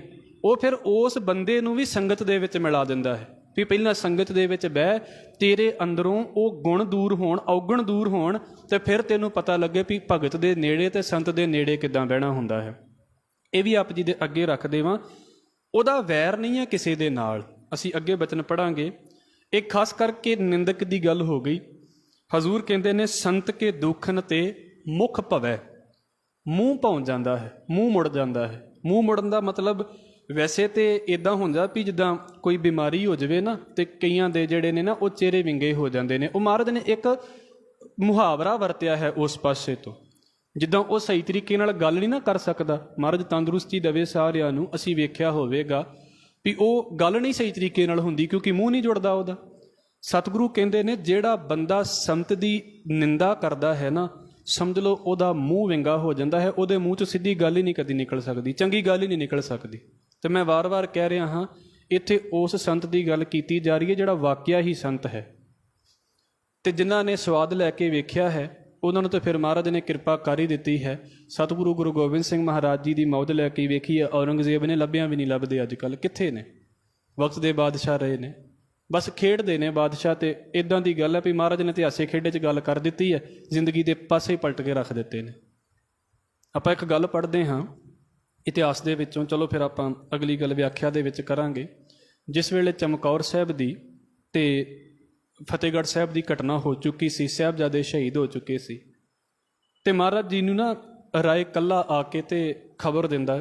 ਸੱਚੇ ਪਾਤਸ਼ਾਹ ਕਹਿੰਦੇ ਇੱਦਾਂ ਨਾ ਬੈਠੇ ਹੋਏ ਸੀ ਤੇ ਮਹਾਰਾਜ ਜੀ ਦੇ ਹੱਥ ਦੇ ਵਿੱਚ ਕੋਈ ਸ਼ਸਤਰ ਸੀ ਉਸ ਵੇਲੇ। ਹੈ ਸੁਭਾਵਿਕ ਜੇ ਬੋਲ ਹੁੰਦੇ ਨੇ, ਪਰ ਮੈਂ ਕਹਿੰਦਾ ਵੀ ਇੱਦਾਂ ਦੇ ਬੋਲ ਨੇ ਵੀ ਜ਼ਿੰਦਗੀਆਂ ਬਦਲ ਕੇ ਰੱਖ ਦਿੰਦੇ ਨੇ। ਤੇ ਉਹ ਮਹਾਰਾਜ ਜੀ ਦੇ ਕੋਲ ਕੋਈ ਸ਼ਸਤਰ ਸੀ, ਚਾਕੂ ਸੀ ਜਾਂ ਕੋਈ ਤੀਰ ਦੀ ਨੋਕ ਸੀ, ਇੱਦਾਂ ਦਾ ਸ਼ਸਤਰ ਸੀ, ਤੀਰ ਸੀ ਮਹਾਰਾਜ ਜੀ ਦੇ ਕੋਲ, ਜੋ ਵੀ ਹੋਵੇ। ਤੇ ਰਾਏ ਕੱਲਾ ਮਹਾਰਾਜ ਜੀ ਨੂੰ ਦੱਸਦਾ ਪਿਆ ਵੀ ਸੱਚੇ ਪਾਤਸ਼ਾਹ ਸਰਹੰਦ ਦੇ ਵਿੱਚ ਜਿਹੜੇ ਤੁਹਾਡੇ 2 ਬੱਚੇ ਸੀ ਨਾ, ਛੋਟੇ ਸਾਹਿਬਜ਼ਾਦੇ, ਉਹ ਨੀਹਾਂ ਦੇ ਵਿੱਚ ਚਿਣ ਦਿੱਤੇ ਗਏ ਨੇ, ਸ਼ਹੀਦ ਕਰ ਦਿੱਤੇ ਗਏ ਨੇ। ਤੇ ਮਹਾਰਾਜ ਜੀ ਉੱਥੇ ਬੈਠੇ ਸੀ ਤੇ ਮਹਾਰਾਜ ਨੇ ਨਾ ਉਹ ਨੋਕ ਦੇ ਨਾਲ ਇੱਕ ਘਾਹ ਦਾ ਬੂਟਾ ਉੱਥੋਂ ਪੁੱਟਿਆ। ਤੇ ਜਦੋਂ ਘਾਹ ਦਾ ਬੂਟਾ ਪੁੱਟ ਕੇ ਤੇ ਮਹਾਰਾਜ ਜੀ ਨੇ ਪਰੇ ਸੁੱਟਿਆ ਤੇ ਉਹ ਸੰਗਤਾਂ ਨੇ ਸਵਾਲ ਕੀਤਾ ਵੀ ਸੱਚੇ ਪਾਤਸ਼ਾਹ ਇਹ ਕੀ ਹੋ ਗਿਆ, ਵੀ ਅਸੀਂ ਇਹਦੇ ਮਤਲਬ ਸਮਝਣਾ ਚਾਹੁੰਦੇ ਹਾਂ। ਤੇ ਮਹਾਰਾਜ ਜੀ ਨੇ ਕਿਹਾ ਵੀ ਮੁਗਲ ਸਲਤਨਤ ਦੀ ਜੜ ਪੁੱਟੀ ਗਈ ਹੈ। ਸਿਰਫ ਕੀ ਹੈ ਵੀ ਘਾਹ ਦਾ ਬੂਟਾ ਪੁੱਟਿਆ ਹੈ ਮਹਾਰਾਜ ਨੇ। ਇੱਕ ਬੋਲ ਹੁੰਦਾ ਹੈ ਸਾਧੂ ਦੇ ਮੂੰਹ ਤੋਂ ਨਿਕਲਿਆ ਵੀ ਬਸ ਆਹ ਗੱਲ ਹੋ ਗਈ। ਤੇ ਵੇਖ ਲਓ ਜੇ ਔਰੰਗਜ਼ੇਬ ਤੋਂ ਬਾਅਦ ਕਦੀ ਸਾਹਮਣੇ ਆਏ ਹੁਣ ਹਿੰਦੁਸਤਾਨ ਦੇ ਵਿੱਚ, ਤੇ ਬਸ ਤਾਕਤ ਡਿੱਗਦੀ ਡਿੱਗਦੀ ਖਤਮ ਹੋ ਗਈ ਹਿੰਦੁਸਤਾਨ ਦੇ ਵਿੱਚੋਂ ਉਹਨਾਂ ਦੀ। ਸਤਿਗੁਰੂ ਕਹਿੰਦੇ ਨੇ ਇੱਦਾਂ ਹੈ। ਜਿਨ੍ਹਾਂ ਨੇ ਇਸ ਗੱਲ ਦਾ ਟੇਸਟ ਲੈ ਕੇ ਵੇਖ ਲਿਆ ਵੀ ਫਿਰ ਕੀ ਹੈ, ਤੇ ਆਮ ਜਿਹੇ ਬੰਦੇ ਨੇ, ਆਮ ਨਹੀਂ ਨੇ ਉਹ। ਸਤਿਗੁਰੂ ਬਖਸ਼ ਲੈਣ। ਸੰਤ ਕੈ ਦੁਖਨ ਤੇ ਮੁਖ ਭਵੈ। ਸਤਿਗੁਰੂ ਕਹਿੰਦੇ ਮੂੰਹ ਪ੍ਰਸਟਿਆ ਜਾਂਦਾ ਹੈ, ਸਿੱਧੇ ਮੂੰਹ ਗੱਲ ਹੀ ਨਹੀਂ ਕਰ ਸਕਦਾ ਉਹ ਬੰਦਾ। ਸੰਤਨ ਕੈ ਦੁਖਨ ਕਾਗ ਜਿਉਂ ਲਵੈ। ਆਪ ਜੀ ਨੇ ਸੁਣਿਆ ਹੋਵੇਗਾ ਕਦੀ ਕਾਂ ਦਾ ਬੋਲਣਾ। ਭਾਈ ਗੁਰਦਾਸ ਸਾਹਿਬ ਕਹਿੰਦੇ ਕਾਉ ਨਾ ਭਾਵੈ ਬੋਲਿਆ, ਕੋਇਲ ਬੋਲੀ ਸਭ ਨਾ ਪਾਣੀ। ਕੋਇਲ ਬੋਲਦੀ ਹੋਵੇ ਨਾ ਤਾਂ ਬੰਦੇ ਦੇ ਕੰਨ ਨੂੰ ਸਕੂਨ ਮਿਲਦਾ ਹੈ। ਕਾਂ 2 ਮਿੰਟ ਬੋਲ ਪਵੇ ਨਾ ਸਿਰ ਪੀੜ ਲਾ ਦਿੰਦਾ ਹੈ, ਏਡਾ ਬੁਰਾ ਲੱਗਦਾ ਹੈ ਸੁਣਨ ਦੇ ਵਿੱਚ। ਮਹਾਰਾਜ ਨੇ ਆਵਾਜ਼ ਹੀ ਇੱਦਾਂ ਦੀ ਦਿੱਤੀ। ਸਤਿਗੁਰੂ ਕਹਿੰਦੇ ਜਿਹੜਾ ਸੰਤ ਦਾ ਦੋਖੀ ਹੈ, ਸੰਤ ਦਾ ਨਿੰਦਕ ਹੈ ਨਾ, ਉਹ ਇਦਾਂ ਬੋਲਦਾ ਹੈ ਜਿੱਦਾਂ ਕਾਂ ਬੋਲਦਾ ਹੋਵੇ, ਜਿਹਦਾ ਸੁਣਨਾ ਹੀ ਨਹੀਂ ਪਸੰਦ ਆਉਂਦਾ। ਇੰਨੇ ਰੁੱਖੇ ਬੋਲ ਬੋਲਦੇ ਨੇ। ਵਾਹਿਗੁਰੂ, ਮੈਂ ਫਿਰ ਵਾਰ-ਵਾਰ ਇਸ ਗੱਲ ਨੂੰ ਕਹਿ ਰਿਹਾ ਵੀ ਸਤਿਗੁਰੂ ਬਖਸ਼ੀ ਲਵੇ, ਲਗਾਤਾਰ ਬੋਲੀ ਜਾਣਗੇ, ਰਸ ਇੱਕ ਗੱਲ ਦੇ ਵਿੱਚ ਨਹੀਂ, ਸਵਾਦ ਇੱਕ ਗੱਲ ਦੇ ਵਿੱਚ ਨਹੀਂ। ਸਿਰਫ ਉਹੀ ਕਾਂ ਵਾਲਾ ਹਿਸਾਬ ਹੋ ਗਿਆ ਹੈ, ਕਾਗਜ਼ੋਂ ਲਵਿਆ, ਜਿੱਦਾਂ ਕਾਂ ਸਾਰਾ ਦਿਨ ਕਰਦੇ ਰਹੇ ਪਰ ਅਸਰ ਇੱਕ ਵੀ ਗੱਲ ਦਾ ਨਹੀਂ, ਮਿਠਾਸ ਇੱਕ ਵੀ ਗੱਲ ਦੇ ਵਿੱਚ ਨਹੀਂ। ਸੰਤਨ ਕੈ ਦੂਖਨ ਸਰਪ ਜੋਨ ਪਾਏ, ਇਹ ਮੁਹਾਵਰੇ ਨੇ, ਇਹਨਾਂ ਨੂੰ ਸਮਝ ਲਿਓ। ਸੰਤ ਦੀ ਨਿੰਦਾ ਕਰਨ ਦੇ ਨਾਲ ਉਹਦੇ ਉੱਤੇ ਦੂਸ਼ਣ ਲਾਉਣ ਵਾਲਾ ਜਿਹੜਾ ਬੰਦਾ ਹੈ, ਸੱਪ ਦੀ ਜੂਨ ਦੇ ਵਿੱਚ ਪੈ ਜਾਂਦਾ ਹੈ। ਮਤਲਬ ਸਾਰੀ ਜ਼ਿੰਦਗੀ ਬਸ ਜ਼ਹਿਰ ਹੀ ਸੁੱਟਦਾ ਰਹਿੰਦਾ। ਸੱਪ ਦਾ ਕੰਮ ਕੀ ਹੈ? ਜ਼ਹਿਰ ਹੀ ਸੁੱਟਣਾ। ਇੱਦਾਂ ਕਦੀ ਕਿਸੇ ਲਾਗੇ ਬੈਠ ਗਿਆ, ਉਹਨੇ ਉੱਥੇ ਜ਼ਹਿਰ ਸੁੱਟ ਦਿੱਤਾ, ਜਿੱਥੇ ਬੈਠਿਆ ਉੱਥੇ ਜ਼ਹਿਰ ਸੁੱਟ ਦਿੱਤਾ। ਸਰਪ ਜੋਨ ਪਾਏ ਦਾ ਮਤਲਬ ਸੱਪ ਵਾਂਗੂ ਬਸ ਜ਼ਹਿਰ ਹੀ ਸੁੱਟੀ ਜਾਂਦਾ, ਚੰਗੀ ਗੱਲ ਉਹਦੇ ਅੰਦਰੋਂ ਨਹੀਂ ਨਿਕਲਦੀ ਕਦੀ। ਸੰਤ ਕੈ ਦੂਖਨ ਤ੍ਰਿਗਦ ਜੋਨ ਕਿਰਮਾਏ, ਤ੍ਰਿਗਦ ਦਾ ਮਤਲਬ ਹੁੰਦਾ ਹੈ ਜਿਹੜੀਆਂ ਆ ਟੇਢੀਆਂ ਮੇਢੀਆਂ ਜੂਨਾਂ ਹੁੰਦੀਆਂ, ਜਿੱਦਾਂ ਸਿੱਧੇ ਹੋ ਕੇ ਨਹੀਂ ਚੱਲ ਸਕਦੇ।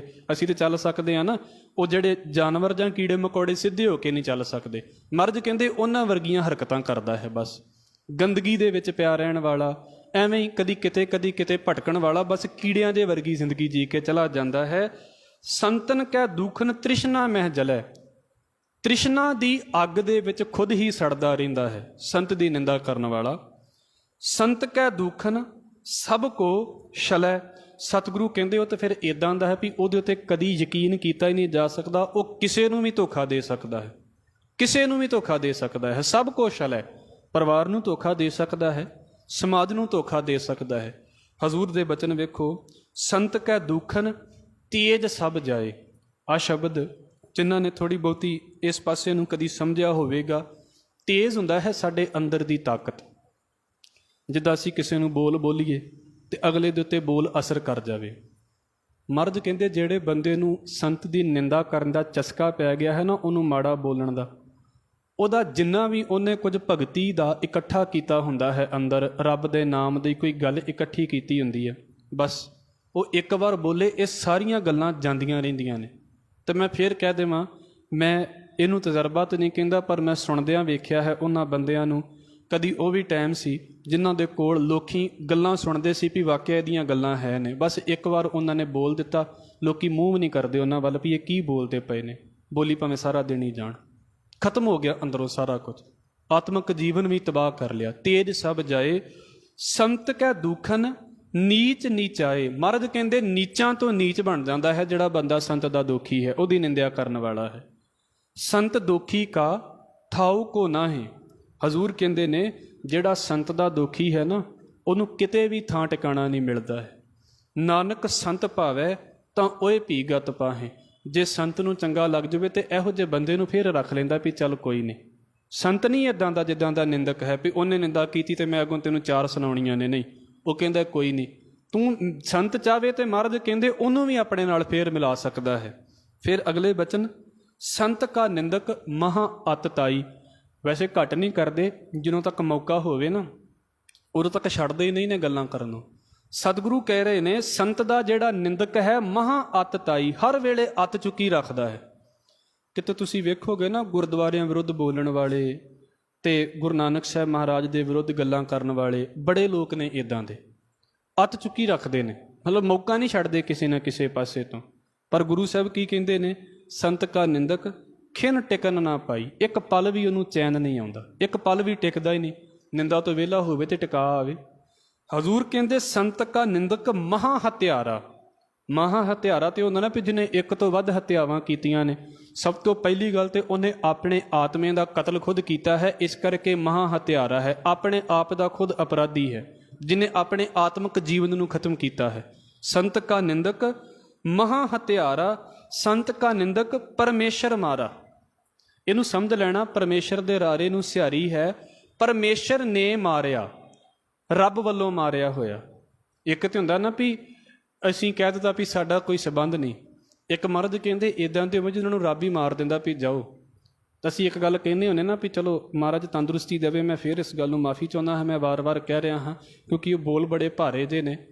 ਕਿਸੇ ਵੇਲੇ ਕੋਈ ਬੰਦਾ ਇੱਦਾਂ ਦੀ ਗੱਲ ਕਰ ਲਵੇ ਤਾਂ ਉਹਦਾ ਸਰੀਰ ਸਹੀ ਨਾ ਹੋਵੇ ਤੇ ਆਪਾਂ ਪਤਾ ਕੀ ਕਹਿੰਦੇ ਹੁੰਦੇ ਹਾਂ ਵੀ ਇਹਦੇ ਨਾਲ ਕੀ ਗੱਲ ਕਰਨੀ ਹੈ, ਤੇ ਰੱਬ ਵੱਲੋਂ ਮਾਰਿਆ ਬੰਦਾ।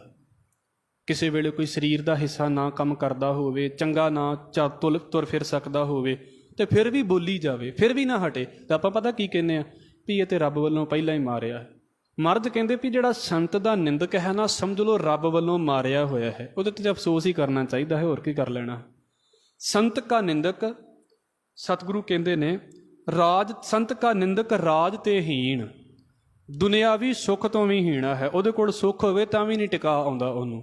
ਸੰਤ ਕਾ ਨਿੰਦਕ ਦੁਖੀਆ ਅਰ ਦੀਨ, ਦੁਖੀ ਰਹਿੰਦਾ ਹੈ ਤੇ ਦੀਨ ਬਣਿਆ ਰਹਿੰਦਾ ਹੈ, ਨਿਮਾਣਾ ਜਿਹਾ ਬਣਿਆ ਰਹਿੰਦਾ ਹੈ ਹਰ ਵੇਲੇ, ਤਰਸਯੋਗ ਹਾਲਤ ਹੈ ਉਹਦੀ। ਸੰਤ ਕੇ ਨਿੰਦਕ ਕਹੋ ਸਰਬ ਰੋਗ, ਸਾਰੇ ਹੀ ਰੋਗ ਉਹਨੂੰ ਆ ਕੇ ਵਿਆਪਦੇ ਨੇ, ਮਾਨਸਿਕ ਤੇ ਸਰੀਰਕ, ਤੇ ਫਿਰ ਇਹਦੇ ਤੋਂ ਇਲਾਵਾ ਹੋਰ ਜਿਹੜੇ ਰੋਗ ਨੇ, ਜਦੋਂ ਜਲਦੀ ਤੋਂ ਜਲਦੀ ਆ ਕੇ ਉਹਨੂੰ ਵਿਆਪਣਗੇ। ਹਜ਼ੂਰ ਕਹਿੰਦੇ ਸੰਤ ਕੇ ਨਿੰਦਕ ਕਹੋ ਸਦਾ ਵਿਜੋਗ, ਸੰਤ ਦੇ ਨਿੰਦਕ ਨੂੰ ਹਮੇਸ਼ਾ ਹੀ ਰੱਬ ਦੇ ਵੱਲੋਂ ਵਿਜੋਗ, ਵਿਛੋੜਾ ਰਹਿੰਦਾ ਹੈ। ਫਿਰ ਗੁਰੂ ਸਾਹਿਬ ਕਹਿ ਰਹੇ ਨੇ ਸੰਤ ਕੀ ਨਿੰਦਾ ਦੋਖ ਮਹਿ ਦੋਖ, ਸਭ ਤੋਂ ਵੱਡੇ ਦੂਸ਼ਣਾਂ ਦੇ ਵਿੱਚੋਂ ਦੋਸ਼ਣ ਕੀ ਹੈ, ਸਭ ਤੋਂ ਮਾੜੇ ਕਰਮਾਂ 'ਚੋਂ ਮਾੜਾ ਕਰਮ ਕੀ ਹੈ? ਹਜ਼ੂਰ ਕਹਿੰਦੇ ਉਹ ਹੈ ਸੰਤ ਦੀ ਨਿੰਦਾ ਕਰਨੀ। ਪਰ ਨਾਨਕ ਸੰਤ ਭਾਵੈ ਤਾਂ ਉਸਕਾ ਵੀ ਹੋਏ ਮੋਖ, ਜੇ ਸੰਤ ਨੂੰ ਚੰਗਾ ਲੱਗੇ ਤੇ ਉਹਦੀ ਵੀ ਮੁਕਤੀ ਹੋ ਜਾਂਦੀ ਹੈ, ਉਹ ਵੀ ਪਾਰ ਹੋ ਜਾਂਦਾ ਹੈ। ਆਖਰੀ ਪੰਕਤੀ 'ਚ ਸੰਤ ਦੇ ਗੁਣ ਆ ਰਹੇ ਨੇ, ਉਤਲੀਆਂ ਦੇ ਵਿੱਚ ਮਹਾਰਾਜ ਸੰਤ ਦੇ ਨਿੰਦਕ ਦੀ ਗੱਲ ਕਰੀ ਜਾਂਦੇ ਨੇ। ਸੰਤ ਕਾ ਦੋਖੀ ਸਦਾ ਅਪਵਿੱਤ, ਮੈਲੇ ਮਨ ਵਾਲਾ ਹੈ ਸੰਤ ਦਾ ਦੋਖੀ। ਸੰਤ ਕਾ ਦੋਖੀ ਕਿਸੇ ਕਾ ਨਹੀਂ ਮਿੱਤ, ਮਹਾਰਾਜ ਕਹਿੰਦੇ ਕਿਸੇ ਦਾ ਮਿੱਤਰ ਨਹੀਂ ਜੇ। ਸੰਤ ਕੇ ਦੋਖੀ ਕਹੋ ਡਾਨ ਲਾਗੈ, ਸੰਤ ਦੇ ਦੋਖੀ ਨੂੰ ਅਕਾਲ ਪੁਰਖ ਵਾਹਿਗੁਰੂ ਦੇ ਘਰ ਦੇ ਵੱਲੋਂ ਸਜ਼ਾ ਮਿਲਦੀ ਹੈ ਆਪਣੇ ਕਰਮਾਂ ਦੇ ਹਿਸਾਬ ਦੇ ਨਾਲ। ਫਿਰ ਜਿਹਨੇ ਨਿੰਦਾ ਕੀਤੀ ਆ ਫਲ ਵੀ ਫਿਰ ਨਿੰਦਾ ਦਾ ਹੀ ਲੈਂਦਾ ਹੈ। ਹਜ਼ੂਰ ਕਹਿੰਦੇ ਸੰਤ ਕੇ ਦੋਖੀ ਕਹੋ ਸਭ ਤਿਆਗੈ, ਸਾਰੇ ਹੀ ਸਾਥ ਛੱਡ ਜਾਂਦੇ ਨੇ।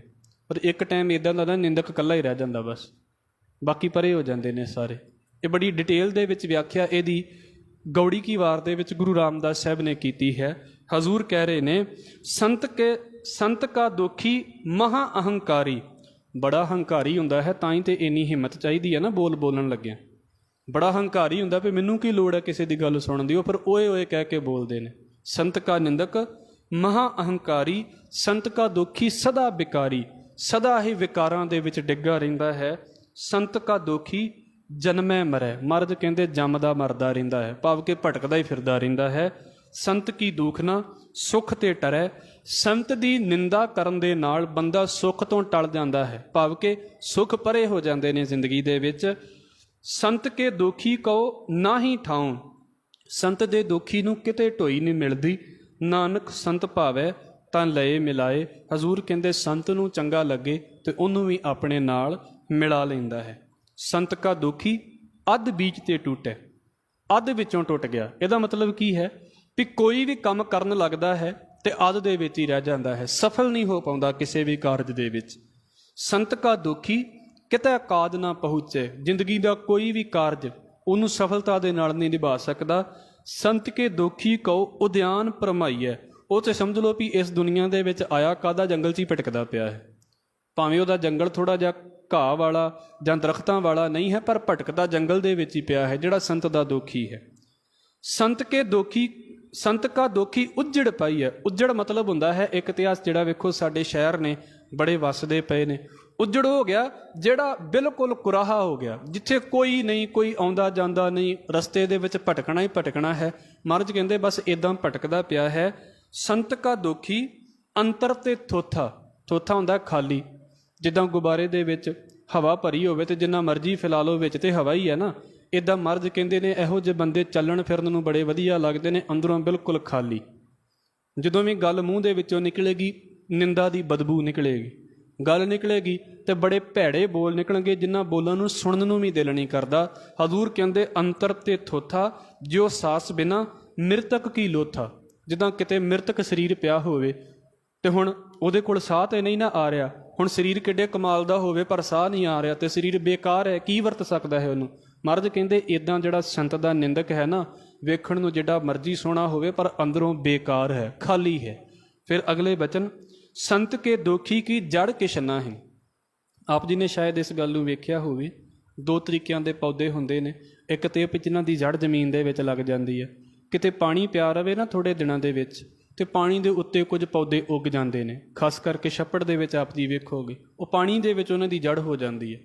ਤੇ ਜਿਹੜਾ ਤੇ ਜ਼ਮੀਨ ਦੇ ਵਿੱਚ ਆ ਉਹਨੂੰ ਜਦੋਂ ਆਪਾਂ ਪੁੱਟਦੇ ਹਾਂ ਤੇ ਟਾਈਮ ਲੱਗਦਾ ਹੈ, ਜ਼ੋਰ ਲੱਗਦਾ ਹੈ, ਤੇ ਜਿਹੜੇ ਪਾਣੀ ਦੇ ਵਿੱਚ ਹੁੰਦੇ ਬਸ ਖਿੱਚ ਲਓ ਉਸੇ ਵੇਲੇ ਬਾਹਰ ਆ ਜਾਂਦੇ ਨੇ, ਕਿਉਂਕਿ ਉਹਨਾਂ ਦੀ ਜੜ ਜ਼ਮੀਨ 'ਚ ਨਹੀਂ ਲੱਗੀ ਹੁੰਦੀ।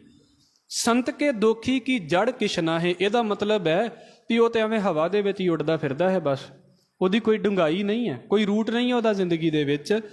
ਆਪਨ ਬੀਜ ਆਪੇ ਹੀ ਖਾਹੇ, ਪਰ ਜੋ ਵਿਚਾਰੇ ਨਿੰਦਾ ਕਰ ਕਰਕੇ ਬੀਜਦੇ ਰਹਿੰਦੇ ਨੇ ਉਹਨੂੰ ਤੇ ਖਾਂਦੇ ਨੇ, ਜਿਹੜੀ ਨਿੰਦਾ ਬੀਜੀ ਆ ਉਹਦਾ ਹੀ ਫਲ ਖਾਣਗੇ ਸਾਰੀ ਜ਼ਿੰਦਗੀ ਦੇ ਵਿੱਚ। ਸੰਤ ਕੇ ਦੋਖੀ ਕਉ ਅਵਰ ਨਾ ਰਾਖਨ ਹਾਰ, ਸੰਤ ਦੇ ਦੋਖੀ ਨੂੰ ਸੰਤ ਤੋਂ ਬਿਨਾਂ ਹੋਰ ਕੋਈ ਨਹੀਂ ਰੱਖ ਸਕਦਾ। ਜੇ ਮਾਰਿਆ ਗੁਰੂ ਹੈ ਨਾ ਤਾਂ ਬਚਾਵੇਗਾ ਵੀ ਗੁਰੂ ਹੀ ਉਹਨੂੰ। ਕਿਸੇ ਬੰਦੇ ਦੇ ਵਿੱਚ ਤਾਕਤ ਨਹੀਂ ਆ ਵੀ ਸੰਤ ਨੇ ਮਾਰਿਆ ਤਾਂ ਕੋਈ ਬੰਦਾ ਬਚਾ ਲਵੇ। ਹਜ਼ੂਰ ਕਹਿੰਦੇ ਨਹੀਂ, ਸੰਤ ਕੇ ਦੋਖੀ ਕੋ ਅਵਰ ਨਾ ਰਾਖਨ ਹਾਰ, ਨਾਨਕ ਸੰਤ ਭਾਵੈ ਤਾਂ ਲਏ ਉਬਾਰ। ਜੇ ਸੰਤ ਨੂੰ ਚੰਗਾ ਲੱਗੇ ਤੇ ਇਹੋ ਜਿਹੇ ਬੰਦੇ ਨੂੰ ਵੀ ਬਚਾ ਲੈਂਦਾ ਹੈ। ਸਤਿਗੁਰੂ ਕਿਰਪਾ ਕਰਨ। ਅਗਲਾ ਪਦਾ ਹੈ ਜੀ, ਸੰਤ ਕਾ ਦੁਖੀ ਇਉਂ ਬਿਲ ਲਾਏ, ਜਿਉਂ ਜਲ ਬਿਹੂਨ ਮਛਲੀ ਤੜਫੜਾਏ। ਇਹ ਤੇ ਅਸੀਂ ਉਦਾਹਰਣ ਵੇਖੀ ਹੋਵੇਗੀ ਨਾ, ਪਾਣੀ ਦੇ ਵਿੱਚੋਂ ਮੱਛੀ ਬਾਹਰ ਕੱਢ ਦਿੱਤੀ ਜਾਵੇ ਤੇ ਬਸ ਫਿਰ ਉਹਦੀ ਹਾਲਤ ਵੇਖਣ ਵਾਲੀ ਹੁੰਦੀ ਹੈ। ਮਹਾਰਾਜ ਕਹਿੰਦੇ ਜਿਹੜਾ ਸੰਤ ਦਾ ਨਿੰਦਕ ਹੈ ਨਾ, ਦੋਖੀ ਹੈ ਸੰਤ ਦਾ, ਉਹ ਇੱਦਾਂ ਵਿਲਕਦਾ ਹੈ ਜਿੱਦਾਂ ਪਾਣੀ ਤੋਂ ਬਿਨਾਂ ਮੱਛੀ ਵਿਲਕਦੀ ਹੈ। ਬੜਾ ਸੌਖਾ ਜਿਹਾ ਹੈ ਗੁਰੂ ਦੀ ਰੀਸ ਕਰ ਲੈਣੀ, ਵੀ ਉਹਦੇ ਕੱਪੜੇ ਪਾ ਲੈਣੇ, ਉਹਦੇ ਵਰਗੀਆਂ ਸਾਂਗ ਵਰਤਾ ਲੈਣੇ, ਤੇ ਜਿੱਦਣ ਜੇਲ੍ਹਾਂ ਦੇ ਵਿੱਚ ਜਾ ਕੇ ਬੈਠੇ ਹੁੰਦੇ ਨੇ ਫਿਰ ਇਕੱਲੇ ਹੀ ਰਿੱਝਦੇ ਫਿਰਦੇ ਨੇ, ਇਕੱਲੇ ਹੀ ਵਿਲਕਦੇ ਫਿਰਦੇ ਨੇ ਆਪਣੇ ਆਪ ਦੇ ਵਿੱਚ। ਸਤਿਗੁਰੂ ਕਹਿੰਦੇ ਇੱਦਾਂ ਹੁੰਦਾ ਹੈ। ਸੰਤ ਕਾ ਦੋਖੀ ਭੂਖਾ ਨਹੀਂ ਰਾਜੈ, ਭੂਖਾ ਨਹੀਂ ਰਾਜੈ ਨਹੀਂ ਪਾਠ ਕਰਾਂਗੇ। ਸੰਤ ਕਾ ਦੋਖੀ ਭੂਖਾ, ਹਰ ਵੇਲੇ ਭੁੱਖਾ ਰਹਿੰਦਾ ਹੈ, ਮਤਲਬ ਉਹਦੇ ਅੰਦਰ ਭੁੱਖ ਪਈ ਰਹਿੰਦੀ ਹੈ ਵੀ ਕੁਝ ਨਾ ਕੁਝ ਬਣ ਜਾਵੇ ਮੇਰਾ। ਨਹੀਂ ਰਾਜੈ, ਕਦੀ ਰੱਜਦਾ ਹੀ ਨਹੀਂ, ਕਦੀ ਤ੍ਰਿਪਤੀ ਨਹੀਂ ਹੁੰਦਾ। ਜਿਉਂ ਪਾਵਕ ਈਂਧਨ ਨਹੀਂ ਤਰਾਪੈ, ਸਤਿਗੁਰੂ ਕਹਿੰਦੇ ਜਿੱਦਾਂ ਅੱਗ ਜਿਹੜੀ ਹੈ ਉਹਦੇ 'ਤੇ ਜਿੰਨਾ ਮਰਜ਼ੀ ਬਾਲਣ ਪਾਈ ਜਾਈਏ ਤੇ ਉਹ ਕਦੀ ਰੱਜਦੀ ਨਹੀਂ ਹੈ ਨਾ। ਸੰਤ ਦਾ ਦੋਖੀ ਜਿਹੜਾ ਹੈ ਨਾ ਕਦੀ ਨਹੀਂ ਰੱਜਦਾ, ਜਿੰਨਾ ਮਰਜ਼ੀ ਉਹਨੂੰ ਮਿਲ ਜਾਵੇ। ਫਿਰ ਗੁਰੂ ਸਾਹਿਬ ਕਿਰਪਾ ਕਰਦੇ ਨੇ, ਸੰਤ ਕਾ ਦੋਖੀ ਛੁੱਟੈ ਇਕੇਲਾ, ਜਿਉਂ ਬੁਆੜ ਤਿਲ ਖੇਤ ਮਾਹੇ ਦੁਹੇਲਾ। ਇਹ ਖੇਤਾਂ ਦੀ ਉਦਾਹਰਣ ਹੈ। ਜਦੋਂ ਫਸਲ ਕੱਟੀ ਜਾਂਦੀ ਹੈ ਨਾ, ਤੇ ਫਸਲ ਕੱਟਦਿਆਂ ਜਿਹੜੇ ਬੂਟੇ ਹੁੰਦੇ ਨੇ, ਜੇ 100% ਹੈ ਫਸਲ ਤਾਂ ਉਹਦੇ ਵਿੱਚੋਂ 1-2% ਬੂਟੇ ਇੱਦਾਂ ਦੇ ਹੁੰਦੇ ਨੇ ਜਿਨ੍ਹਾਂ ਨੂੰ ਫਲ ਨਹੀਂ ਚੰਗੀ ਤਰ੍ਹਾਂ ਲੱਗਦਾ। ਜੇ ਲੱਗ ਵੀ ਜਾਵੇ ਤੇ ਉਹ ਬਾਕੀ ਕਿਸਮ ਦੇ ਨਾਲ ਨਹੀਂ ਮੈਚ ਕਰਦੇ ਹੁੰਦੇ। ਤੋ ਵੱਢਣ ਵਾਲਾ ਕੀ ਕਰਦਾ ਵੀ ਮੈਂ ਇਹਨਾਂ ਦਾ ਭਾਰ ਨਹੀਂ ਢੋ ਕੇ ਲੈ ਕੇ ਜਾਣਾ, ਉਹਨਾਂ ਨੂੰ ਖੇਤ ਦੇ ਵਿੱਚ ਹੀ ਸੁੱਟ ਜਾਂਦਾ ਤੇ ਬਾਕੀ ਫਸਲ ਨੂੰ ਲੈ ਜਾਂਦਾ। ਹਜ਼ੂਰ ਕਹਿੰਦੇ ਜਿਹੜਾ ਸੰਤ ਦਾ ਦੋਖੀ ਹੈ ਨਾ, ਉਹਦੀ ਹਾਲਤ ਇੱਦਾਂ ਦੀ ਹੈ ਜਿੱਦਾਂ ਤਿਲ ਦੇ ਕੁਝ ਬੂਟੇ ਨੇ। ਤਿਲ ਦੀ ਫਸਲ ਜਦੋਂ ਕੱਟੀ ਗਈ ਤੇ ਤਿਲ ਦੇ ਜਿਹੜੇ ਚੰਗੇ ਬੂਟੇ ਸੀ ਉਹਨਾਂ ਨੂੰ ਤੇ ਕਿਸਾਨ ਘਰ ਦੇ ਵਿੱਚ ਲੈ ਗਿਆ, ਤੇ ਜਿਨ੍ਹਾਂ ਦੇ ਵਿੱਚ ਸਵਾਹ ਭਰੀ ਸੀ ਨਾ ਉਹ ਉੱਥੇ ਹੀ ਛੱਡ ਗਿਆ ਵੀ ਇਹਨਾਂ ਦਾ ਭਾਰ ਕਾਹਦੇ ਲਈ ਮੈਂ ਚੁੱਕ ਕੇ ਲੈ ਕੇ ਜਾਣਾ ਹੈ। ਹਜ਼ੂਰ ਕਹਿੰਦੇ ਜਿੱਦਾਂ ਤਿਲ ਦੇ ਬੂਟੇ ਖੇਤਾਂ ਦੇ ਵਿੱਚ ਉੱਦਾਂ ਹੀ ਪਏ ਰਹਿੰਦੇ ਨੇ ਨਾ, ਸੰਤ ਦਾ ਜਿਹੜਾ ਦੋਖੀ ਹੈ ਸੰਸਾਰ ਦੇ ਵਿੱਚ ਇੱਦਾਂ ਹੀ ਫਿਰਦਾ ਰਹਿੰਦਾ, ਕੋਈ ਨਹੀਂ ਉਹਦੀ ਗੱਲ ਪੁੱਛਦਾ। ਜਿਉਂ ਬੁਆੜ ਤਿਲ ਖੇਤ ਮਾਹੇ ਦੁਹੇਲਾ, ਸੰਤ ਕਾ ਦੋਖੀ ਧਰਮ ਤੇ ਰਹਿਤ, ਧਰਮ ਤੋਂ ਹੀਣਾ ਹੈ ਬੰਦਾ ਜਿਹੜਾ ਸੰਤ ਦਾ ਦੋਖੀ ਹੈ। ਸੰਤ ਕਾ ਦੋਖੀ ਸਦ ਮਿਥਿਆ ਕਹਿਤ, ਸਤਿਗੁਰੂ ਕਹਿੰਦੇ ਹਮੇਸ਼ਾ ਝੂਠ ਬੋਲਦਾ ਪਿਆ ਹੈ। ਕਿਰਤ ਨਿੰਦਕ ਕਾ ਧੁਰ ਹੀ ਪਿਆ, ਇਹ ਉਹਦਾ ਸੁਭਾਅ ਕਿਉਂ ਬਣ ਗਿਆ ਵੀ ਉਹਨੂੰ ਕੀ ਲੋੜ ਪੈ ਗਈ ਆ ਵੀ ਧਰਮ ਤੋਂ ਵੀ ਹੀਣਾ ਹੋ ਗਿਆ, ਮਾੜਾ ਬੋਲਦਾ ਪਿਆ ਹੈ, ਵਿਲਕਦਾ ਪਿਆ ਹੈ। ਅਸਲ 'ਚ ਸਤਿਗੁਰੂ ਕਹਿੰਦੇ ਜੋ ਉਹਨੇ ਪਿੱਛੇ ਕੀਤਾ ਹੈ ਨਾ, ਇਹ ਉਹਦੇ ਸੁਭਾਅ ਦਾ ਉਹਨੂੰ ਫਲ ਲੱਗ ਗਿਆ ਹੈ। ਜੋ ਕੀਤਾ ਉਹ ਉਹਦੇ ਜੀਵਨ ਦੇ ਵਿੱਚ ਬਣ ਗਿਆ ਹੈ, ਕਿਰਤ ਬਣ ਗਿਆ ਹੈ ਹੁਣ ਉਹਦਾ। ਕਿਰਤ ਨਿੰਦਕ ਕਾ ਧੁਰ ਹੀ ਪਿਆ, ਰੱਬ ਵਾਲੇ ਪਾਸੇ ਤੋਂ ਹੀ ਇੱਦਾਂ ਦਾ ਫਲ ਉਹਨੂੰ ਮਿਲ ਗਿਆ ਹੈ। ਨਾਨਕ ਜੋ ਤਿਸ ਭਾਵੈ ਸੋਈ ਥਿਆ, ਹਜ਼ੂਰ ਕਹਿੰਦੇ ਰੱਬ ਨੂੰ ਵੀ ਇਹੋ ਹੀ ਰਜ਼ਾ ਚੰਗੀ ਲੱਗਦੀ ਹੈ ਵੀ ਫਿਰ ਜੇ ਉਹ ਨਿੰਦਾ ਕਰੇਗਾ ਤੇ ਉਹਨੂੰ ਫਲ ਵੀ ਤੇ ਨਿੰਦਾ ਦਾ ਹੀ ਮਿਲੇਗਾ। ਹਜ਼ੂਰ ਕਹਿ ਰਹੇ ਨੇ ਸੰਤ ਕਾ ਦੋਖੀ ਬਿਗੜ ਰੂਪ ਹੋਏ ਜਾਏ, ਮਤਲਬ ਭ੍ਰਿਸ਼ਟਿਆ ਜਾਂਦਾ ਹੈ, ਬੇਕਾਰ ਹੋ ਜਾਂਦਾ ਹੈ ਜੀਵਨ ਉਹਦਾ। ਸੰਤ ਕੇ ਦੋਖੀ ਕਉ ਦਰਗਾਹ ਮਿਲੈ ਸਜਾਏ, ਫਿਰ ਰੱਬ ਦੇ ਘਰ ਦੇ ਵਿੱਚ ਵੀ ਸਜਾ ਮਿਲਦੀ ਹੈ।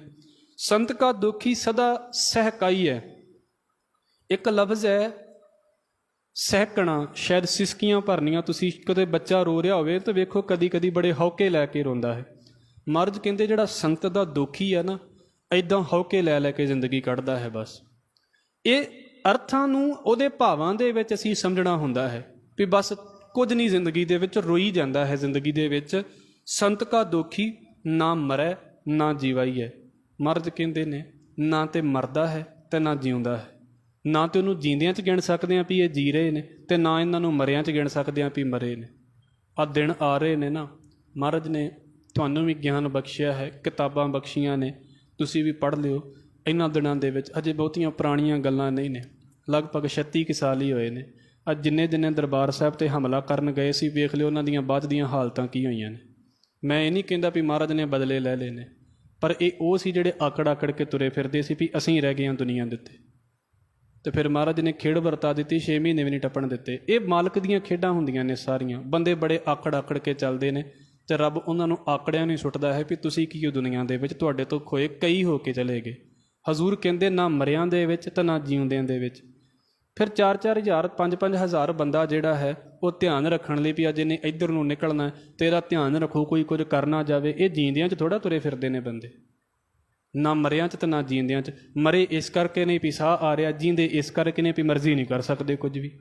ਸੰਤ ਕਾ ਦੋਖੀ ਨਾ ਮਰੈ ਨਾ ਜੀਵਾਈਐ, ਸੰਤ ਕੇ ਦੋਖੀ ਕੀ ਪੁੱਜੈ ਨਾ ਆਸਾ। ਵਿਚਾਰਾ ਮਨ ਦੇ ਵਿੱਚ ਸੋਚਦਾ ਰਹਿੰਦਾ ਵੀ ਹਾਏ ਹੁਣ ਮਾੜਾ ਹੋਵੇ ਇਹਦਾ, ਸੰਤ ਦਾ ਹੁਣ ਬੁਰਾ ਹੋਵੇ।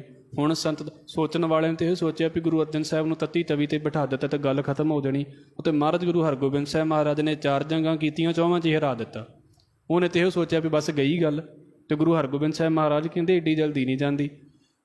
ਸੰਤ ਕੇ ਦੋਖੀ ਕੀ ਪੁੱਜੈ ਨਾ ਆਸਾ, ਉਹਦੀ ਕੋਈ ਵੀ ਆਸ ਪੂਰੀ ਨਹੀਂ ਹੁੰਦੀ। ਸੰਤ ਕਾ ਦੋਖੀ ਉੱਠ ਚੱਲੈ ਨਿਰਾਸ਼ਾ, ਬਸ ਨਾਰਾਜ਼ ਹੋ ਕੇ ਉੱਠ ਪੈਂਦਾ ਵੀ ਹਾਏ ਮੈਂ ਤਾਂ ਇੱਦਾਂ ਸੋਚਿਆ ਸੀ, ਇਹ ਹੋਇਆ ਹੀ ਨਹੀਂ। ਉੱਠ ਚੱਲੈ ਨਿਰਾਸ਼ਾ, ਸੰਤ ਕੈ ਦੋਖ ਨਾ ਤ੍ਰਿਸ਼ਟੈ ਕੋਈ। ਸੰਤ ਦੀ ਨਿੰਦਾ ਕਰਨ ਦੇ ਨਾਲ, ਉਹਦਾ ਦੋਖੀ ਬਣਨ ਦੇ ਨਾਲ ਮਹਾਰਾਜ ਕਹਿੰਦੇ ਕੋਈ ਬੰਦਾ ਨਹੀਂ ਜੇ ਰੱਜਦਾ, ਕੋਈ ਵੀ ਬੰਦਾ ਤ੍ਰਿਪਤ ਨਹੀਂ ਜੇ ਹੁੰਦਾ। ਜੈਸਾ ਭਾਵੈ ਤੈਸਾ ਕੋਈ ਹੋਏ। ਹਜ਼ੂਰ ਕਹਿੰਦੇ ਭਾਈ ਜਿਹੋ ਜਿਹਾ ਰੱਬ ਨੂੰ ਚੰਗਾ ਲੱਗਦਾ ਹੈ, ਫਿਰ ਉਹ ਜਿਹਾ ਉਹਨੂੰ ਅੱਗੇ ਫਲ ਮਿਲਣਾ ਸ਼ੁਰੂ ਹੋ ਜਾਂਦਾ ਹੈ। ਮਹਾਰਾਜ ਕਹਿੰਦੇ ਨੇ ਪਿਆ ਕਿਰਤ ਨਾ ਮੇਟੈ ਕੋਏ। ਅਸੀਂ ਜੋ ਕਮਾਈ ਕਰਦੇ ਹਾਂ ਨਾ, ਸਾਡੇ ਅੰਦਰ ਸਟੋਰ ਹੋਈ ਜਾਂਦੀ ਹੈ। ਜੇ ਅਸੀਂ ਚੰਗੀ ਗੱਲ ਕੀਤੀ ਹੈ ਤਾਂ ਚੰਗੀ ਗੱਲ ਸਾਡੇ ਅੰਦਰ ਸਟੋਰ ਹੋ ਗਈ, ਜੇ ਮਾੜੀ ਕੀਤੀ ਤਾਂ ਮਾੜੀ ਵੀ ਮਨ ਨੇ ਸਟੋਰ ਕਰ ਲਈ ਹੈ। ਅਤੇ ਹੁਣ ਜਿਹਨੇ ਸਟੋਰ ਹੀ ਨਿੰਦਾ ਕੀਤੀ ਹੈ ਸਾਰੀ ਜ਼ਿੰਦਗੀ, ਅਤੇ ਉਹਦਾ ਨਿੰਦਾ ਦਾ ਫਲ ਕੀ ਲੱਗਿਆ? ਪਿਆ ਕਿਰਤ ਨਾ ਮੇਟੈ ਕੋਏ। ਜੋ ਕੀਤਾ ਹੈ ਉਹਦਾ ਫਲ ਤਾਂ ਮਿਲਣਾ ਹੀ ਹੈ ਨਾ। ਨਾਨਕ ਜਾਣੈ ਸੱਚਾ ਸੋਏ, ਜੋ ਉਹਨੇ ਕੀਤਾ ਹੈ ਉਹਨੂੰ ਕੋਈ ਮਿਟਾ ਨਹੀਂ ਸਕਦਾ, ਉਹਦਾ ਫਲ ਉਹਨੂੰ ਮਿਲਣਾ ਹੀ ਮਿਲਣਾ ਹੈ। ਕਿਉਂ? ਕਿਉਂਕਿ ਸੱਚੇ ਪਾਤਸ਼ਾਹ ਇਸ ਭੇਦ ਨੂੰ ਜਾਣਦਾ ਹੈ। ਉਹਨੂੰ ਪਤਾ ਹੈ ਵੀ ਕਿਹਨੂੰ ਕਿਹਦਾ ਫਲ ਦੇਣਾ ਹੈ ਅਤੇ ਕੀ ਫਲ ਮਿਲਦਾ ਪਿਆ ਹੈ। ਹਜ਼ੂਰ ਕਹਿ ਰਹੇ ਨੇ ਸਭ ਘਟ ਤਿਸਕੇ ਉਹ ਕਰਨੈ ਹਾਰ। ਇਹ ਆਖਰੀ ਪਦਾ ਇਹਦੇ ਤੋਂ ਵੱਖਰਾ ਆ ਗਿਆ। ਸਾਰੇ ਸਰੀਰ ਅਕਾਲ ਪੁਰਖ ਵਾਹਿਗੁਰੂ ਦੇ ਨੇ ਅਤੇ ਸਾਰਿਆਂ ਨੂੰ ਬਣਾਉਣ ਵਾਲਾ ਉਹ ਹੈ। ਸਦਾ ਤਿਸਕੋ ਨਮਸਕਾਰ। ਮਹਾਰਾਜ ਕਹਿੰਦੇ ਨੇ ਸਦਾ ਉਹਨੂੰ ਨਮਸਕਾਰ ਕਰਨੀ ਚਾਹੀਦੀ ਹੈ। ਫਿਰ ਪ੍ਰਭ ਕੀ ਉਸਤਤ ਕਰੋ ਦਿਨ ਰਾਤ ਜਦੋਂ ਵੀ ਮੌਕਾ ਮਿਲ ਜਾਵੇ, ਹਰ ਵੇਲੇ ਵਾਹਿਗੁਰੂ ਦੀ ਉਸਤਤ ਕਰੋ। ਹਜ਼ੂਰ ਕਹਿੰਦੇ ਨੇ ਤਿਸਹਿ ਧਿਆਵੋ ਸਾਸ ਗਿਰਾਸ। ਹਰ ਸਾਹ ਦੇ ਨਾਲ, ਹਰ ਗਿਰਾਹੀ ਦੇ ਨਾਲ ਉਹਨੂੰ ਧਿਆਵੋ। ਸਭ ਕਛ ਵਰਤੈ ਤਿਸਕਾ ਕੀਆ। ਸੰਸਾਰ ਦੇ ਵਿੱਚ ਜੋ ਕੁਝ ਵਰਤਦਾ ਪਿਆ ਹੈ ਨਾ, ਉਹਦਾ ਕੀਤਾ ਹੋਇਆ ਵਰਤਦਾ ਪਿਆ ਹੈ। ਜੈਸਾ ਕਰੇ ਤੈਸਾ ਕੋ ਥੀਆ। ਜਿਹੋ ਜਿਹਾ ਰੱਬ ਸੁਭਾਅ ਪਾ ਦਿੰਦਾ ਹੈ, ਉਹੋ ਜਿਹਾ ਬੰਦਾ ਹੋ ਜਾਂਦਾ ਹੈ। ਹਜ਼ੂਰ ਕਹਿੰਦੇ ਆਪਣਾ ਖੇਲ ਆਪ ਕਰਨੇ ਹਾਰ। ਮਾਲਕ ਆ ਸੰਸਾਰ ਦੀ ਖੇਡ ਨੂੰ ਆਪ ਹੀ ਵਰਤਾਉਣ ਵਾਲਾ ਹੈ, ਆਪ ਹੀ ਇਸ ਖੇਡ ਨੂੰ ਬਣਾਉਣ ਵਾਲਾ ਹੈ। ਦੂਸਰ ਕੌਣ ਕਹੈ ਵਿਚਾਰ। ਦੂਸਰਾ ਕਿਹੜਾ ਹੈ ਜਿਹੜਾ ਰੱਬ ਦੀ ਇਸ ਖੇਡ ਨੂੰ ਬੋਲ ਸਕਦਾ ਹੋਵੇ? ਜਿਸ ਨੂੰ ਕਿਰਪਾ ਕਰੇ, ਜਿਹਦੇ ਉੱਤੇ ਮਾਲਕ ਆਪਣੀ ਕਿਰਪਾ ਕਰ ਦਿੰਦਾ ਹੈ। ਤਿਸ ਆਪਨ ਨਾਮ ਦੇ। ਹਜ਼ੂਰ ਕਹਿੰਦੇ ਉਹਨੂੰ ਆਪਣਾ ਨਾਮ ਦੇ ਦਿੰਦਾ ਹੈ। ਵਡਭਾਗੀ ਨਾਨਕ ਜਨ ਸੇ। ਹਜ਼ੂਰ ਕਹਿੰਦੇ ਨੇ ਇਹ ਨਾਨਕ ਉਹ ਵਡਭਾਗੀ ਨੇ ਜਿਨ੍ਹਾਂ ਨੂੰ ਮਾਲਕ ਆਪਣਾ ਨਾਮ ਦੇ ਦਿੰਦਾ ਹੈ। ਇੱਕ ਬੇਨਤੀ ਕਰਾਂਗਾ, 2-3 ਕੈਟਾਗਰੀਜ਼ ਨੇ ਗੁਰਮਤਿ ਦੇ ਵਿੱਚ। ਅਸੀਂ ਪਾਠ ਕਰਦੇ ਹਾਂ, ਨਹੀਂ ਪਾਠ ਕਰਦੇ, ਇਹ ਇੱਕ ਮਸਲਾ ਹੈ। ਇੱਕ ਉਹ ਲੋਕ ਨੇ ਜਿਨ੍ਹਾਂ ਨੂੰ ਮਹਾਰਾਜ ਜੀ ਨੇ ਕਿਹਾ ਹੈ ਕਿ ਇਹ ਬੰਦੇ ਗੁਰਮੁਖ ਨੇ, ਮਤਲਬ ਜਿਨ੍ਹਾਂ ਦਾ ਮੂੰਹ ਗੁਰੂ ਦੇ ਵੱਲ ਹੈ। ਇੱਕ ਉਹ ਹੁੰਦੇ ਨੇ ਜਿਹੜੇ ਪਾਠ ਨਹੀਂ ਕਰਦੇ, ਪਰ ਉਹਨਾਂ ਦਾ ਇਹ ਹੁੰਦਾ ਵੀ ਪਾਠ ਨੂੰ ਕਦੀ ਮਾੜਾ ਵੀ ਨਹੀਂ ਬੋਲਣਗੇ। ਨਹੀਂ ਹੁੰਦਾ, ਉਹਨਾਂ ਨੂੰ ਲੱਗਦਾ ਵੀ ਸਾਡੀ ਕਮਜ਼ੋਰੀ ਹੈ, ਮਹਾਰਾਜ ਠੀਕ ਹੈ। ਪਰ ਇੱਕ ਇੱਦਾਂ ਦੇ ਵੀ ਹੁੰਦੇ ਨੇ ਜਿਹੜੇ ਆਪ ਤਾਂ ਕਰਦੇ ਨਹੀਂ, ਜਿਹੜੇ ਕਰਦੇ ਨੇ ਉਹਨਾਂ ਨੂੰ ਵੀ ਹਟਾ ਦਿੰਦੇ ਨੇ। ਉਹਨਾਂ ਨੂੰ ਕਿਹਾ ਜਾਂਦਾ ਹੈ ਨਿੰਦਕ। ਜਿੱਦਾਂ ਸੌਖਾ ਹੈ ਨਾ ਵੀ ਜੇ ਕਿਸੇ ਨੂੰ ਕਹੋ ਵੀ ਜਪਜੀ ਸਾਹਿਬ ਕਰ ਲਈਏ ਤਾਂ ਅੱਗੋਂ ਕਹਿਣਗੇ ਲੈ ਜਪਜੀ ਸਾਹਿਬ ਕੀਤਿਆਂ ਕੀ ਹੁੰਦਾ। ਹੁਣ ਕਿਹੜਾ ਇਹਨਾਂ ਨੂੰ ਸਰਟੀਫਿਕੇਟ ਫੜਾ ਦੇ ਵੀ ਜਪਜੀ ਸਾਹਿਬ ਕੀਤਿਆਂ ਆਹ ਹੁੰਦਾ। ਇਹ ਕਿਹ 'ਚ ਆਉਂਦੇ ਨੇ? ਇਹ ਬੇਮੁਖ ਕੈਟਾਗਰੀ 'ਚ ਆਉਂਦੇ ਨੇ। ਬੇਮੁਖ ਦਾ ਮਤਲਬ ਹੁੰਦਾ ਹੈ ਜਿਹੜੇ ਬੰਦਿਆਂ ਨੇ ਮੂੰਹ ਘੁਮਾ ਲਏ ਨੇ ਆਪਣੇ, ਆਪਾਂ ਇੱਕ ਦੂਸਰੇ ਦੀ ਗੱਲ ਸੁਣਦੇ ਹਾਂ ਤੇ ਇੱਕ ਦੂਸਰੇ ਵੱਲ ਮੂੰਹ ਕਰਦੇ ਹਾਂ ਕਿਉਂਕਿ ਸਾਹਮਣੇ ਗੱਲ ਕੀਤਿਆਂ ਸੁਣ ਜਾਂਦੀ ਹੈ ਅਗਲੇ ਨੂੰ, ਪਰ ਜੇ ਅਗਲਾ ਮੂੰਹ ਹੀ ਘੁਮਾ ਲਵੇ ਤੇ ਕੀ ਸੁਣਦਾ ਪਿਆ ਹੈ ਸਾਹਮਣੇ ਵਾਲਿਆਂ ਨੂੰ। ਹਜ਼ੂਰ ਕਹਿੰਦੇ ਉਹ ਨੇ ਬੇਮੁਖ, ਫਿਰ ਮਹਾਰਾਜ ਨੇ ਕੁਝ ਬੋਲੇ ਨੇ ਮਨਮੁਖ, ਜਿਨ੍ਹਾਂ ਨੇ ਮਨ ਨੂੰ ਅੱਗੇ ਰੱਖਿਆ ਹੈ। ਮਨ ਕਦੀ ਕਹਿ ਦਿੰਦਾ ਵੀ ਗੁਰਦੁਆਰੇ ਚੱਲੀਏ, ਮਨ ਆ ਜਾਂਦਾ ਹੈ, ਮਨ ਕਹਿ ਦਿੰਦਾ ਨਹੀਂ ਜਾਣਾ ਤੇ ਮਨ ਉਹ ਨੇ ਮਨਮੁਖ। ਸਾਰੇ ਮਾੜੇ ਨਹੀਂ ਹੁੰਦੇ, ਮਨ ਦੀ ਤਾਕਤ ਬੜੀ ਖਤਰਨਾਕ ਹੈ। ਫਿਰ ਗੁਰਮੁਖ, ਮਨਮੁਖ, ਬੇਮੁਖ, ਸਨਮੁਖ, ਇਹ ਸਾਰੇ ਤੁਸੀਂ ਪੜ੍ਹੋਗੇ ਗੁਰੂ ਗ੍ਰੰਥ ਸਾਹਿਬ ਮਹਾਰਾਜ ਦੇ ਅੰਦਰ, ਤੇ ਤੁਸੀਂ ਉਹਦੇ ਵਿੱਚ ਜਦ ਆਨੰਦ ਸਾਹਿਬ 'ਚ ਪੜ੍ਹਦੇ ਜੇ ਬੇਮੁਖ ਤੇ ਸਨਮੁਖ, ਇਹਨਾਂ ਦੋਵਾਂ ਦੀ ਵਿਆਖਿਆ ਮਹਾਰਾਜ ਨੇ ਦੋਵਾਂ ਪੌੜੀਆਂ ਦੇ ਵਿੱਚ ਕੀਤੀ ਹੈ। ਤੇ ਗੁਰੂ ਕਿਰਪਾ ਕਰੇ, ਆਖਰੀ ਗੱਲ ਮਹਾਰਾਜ ਬੋਲਦੇ ਨੇ, ਔਖਦ ਸਭੇ ਕੀਤਿਆਂ ਨਿੰਦਕ ਕਾ ਦਾਰੂ ਨਾ ਹੈ। ਰੱਬ ਨੇ ਸਾਰੀਆਂ ਦਵਾਈਆਂ ਬਣਾਈਆਂ ਨੇ, ਸਾਰਿਆਂ ਦਾ ਇਲਾਜ ਹੈਗਾ, ਪਰ ਕਹਿੰਦੇ ਨਿੰਦਕ ਲਾ ਇਲਾਜ ਹੈ। ਔਖਦ ਸਭੇ ਕੀਤਿਆਂ ਨਿੰਦਕ ਕਾ ਦਾਰੂ ਨਾ ਹੈ। ਨਿੰਦਾ ਵਾਲੇ ਦਾ ਕੋਈ ਵੀ ਇਲਾਜ ਨਹੀਂ ਹੈ।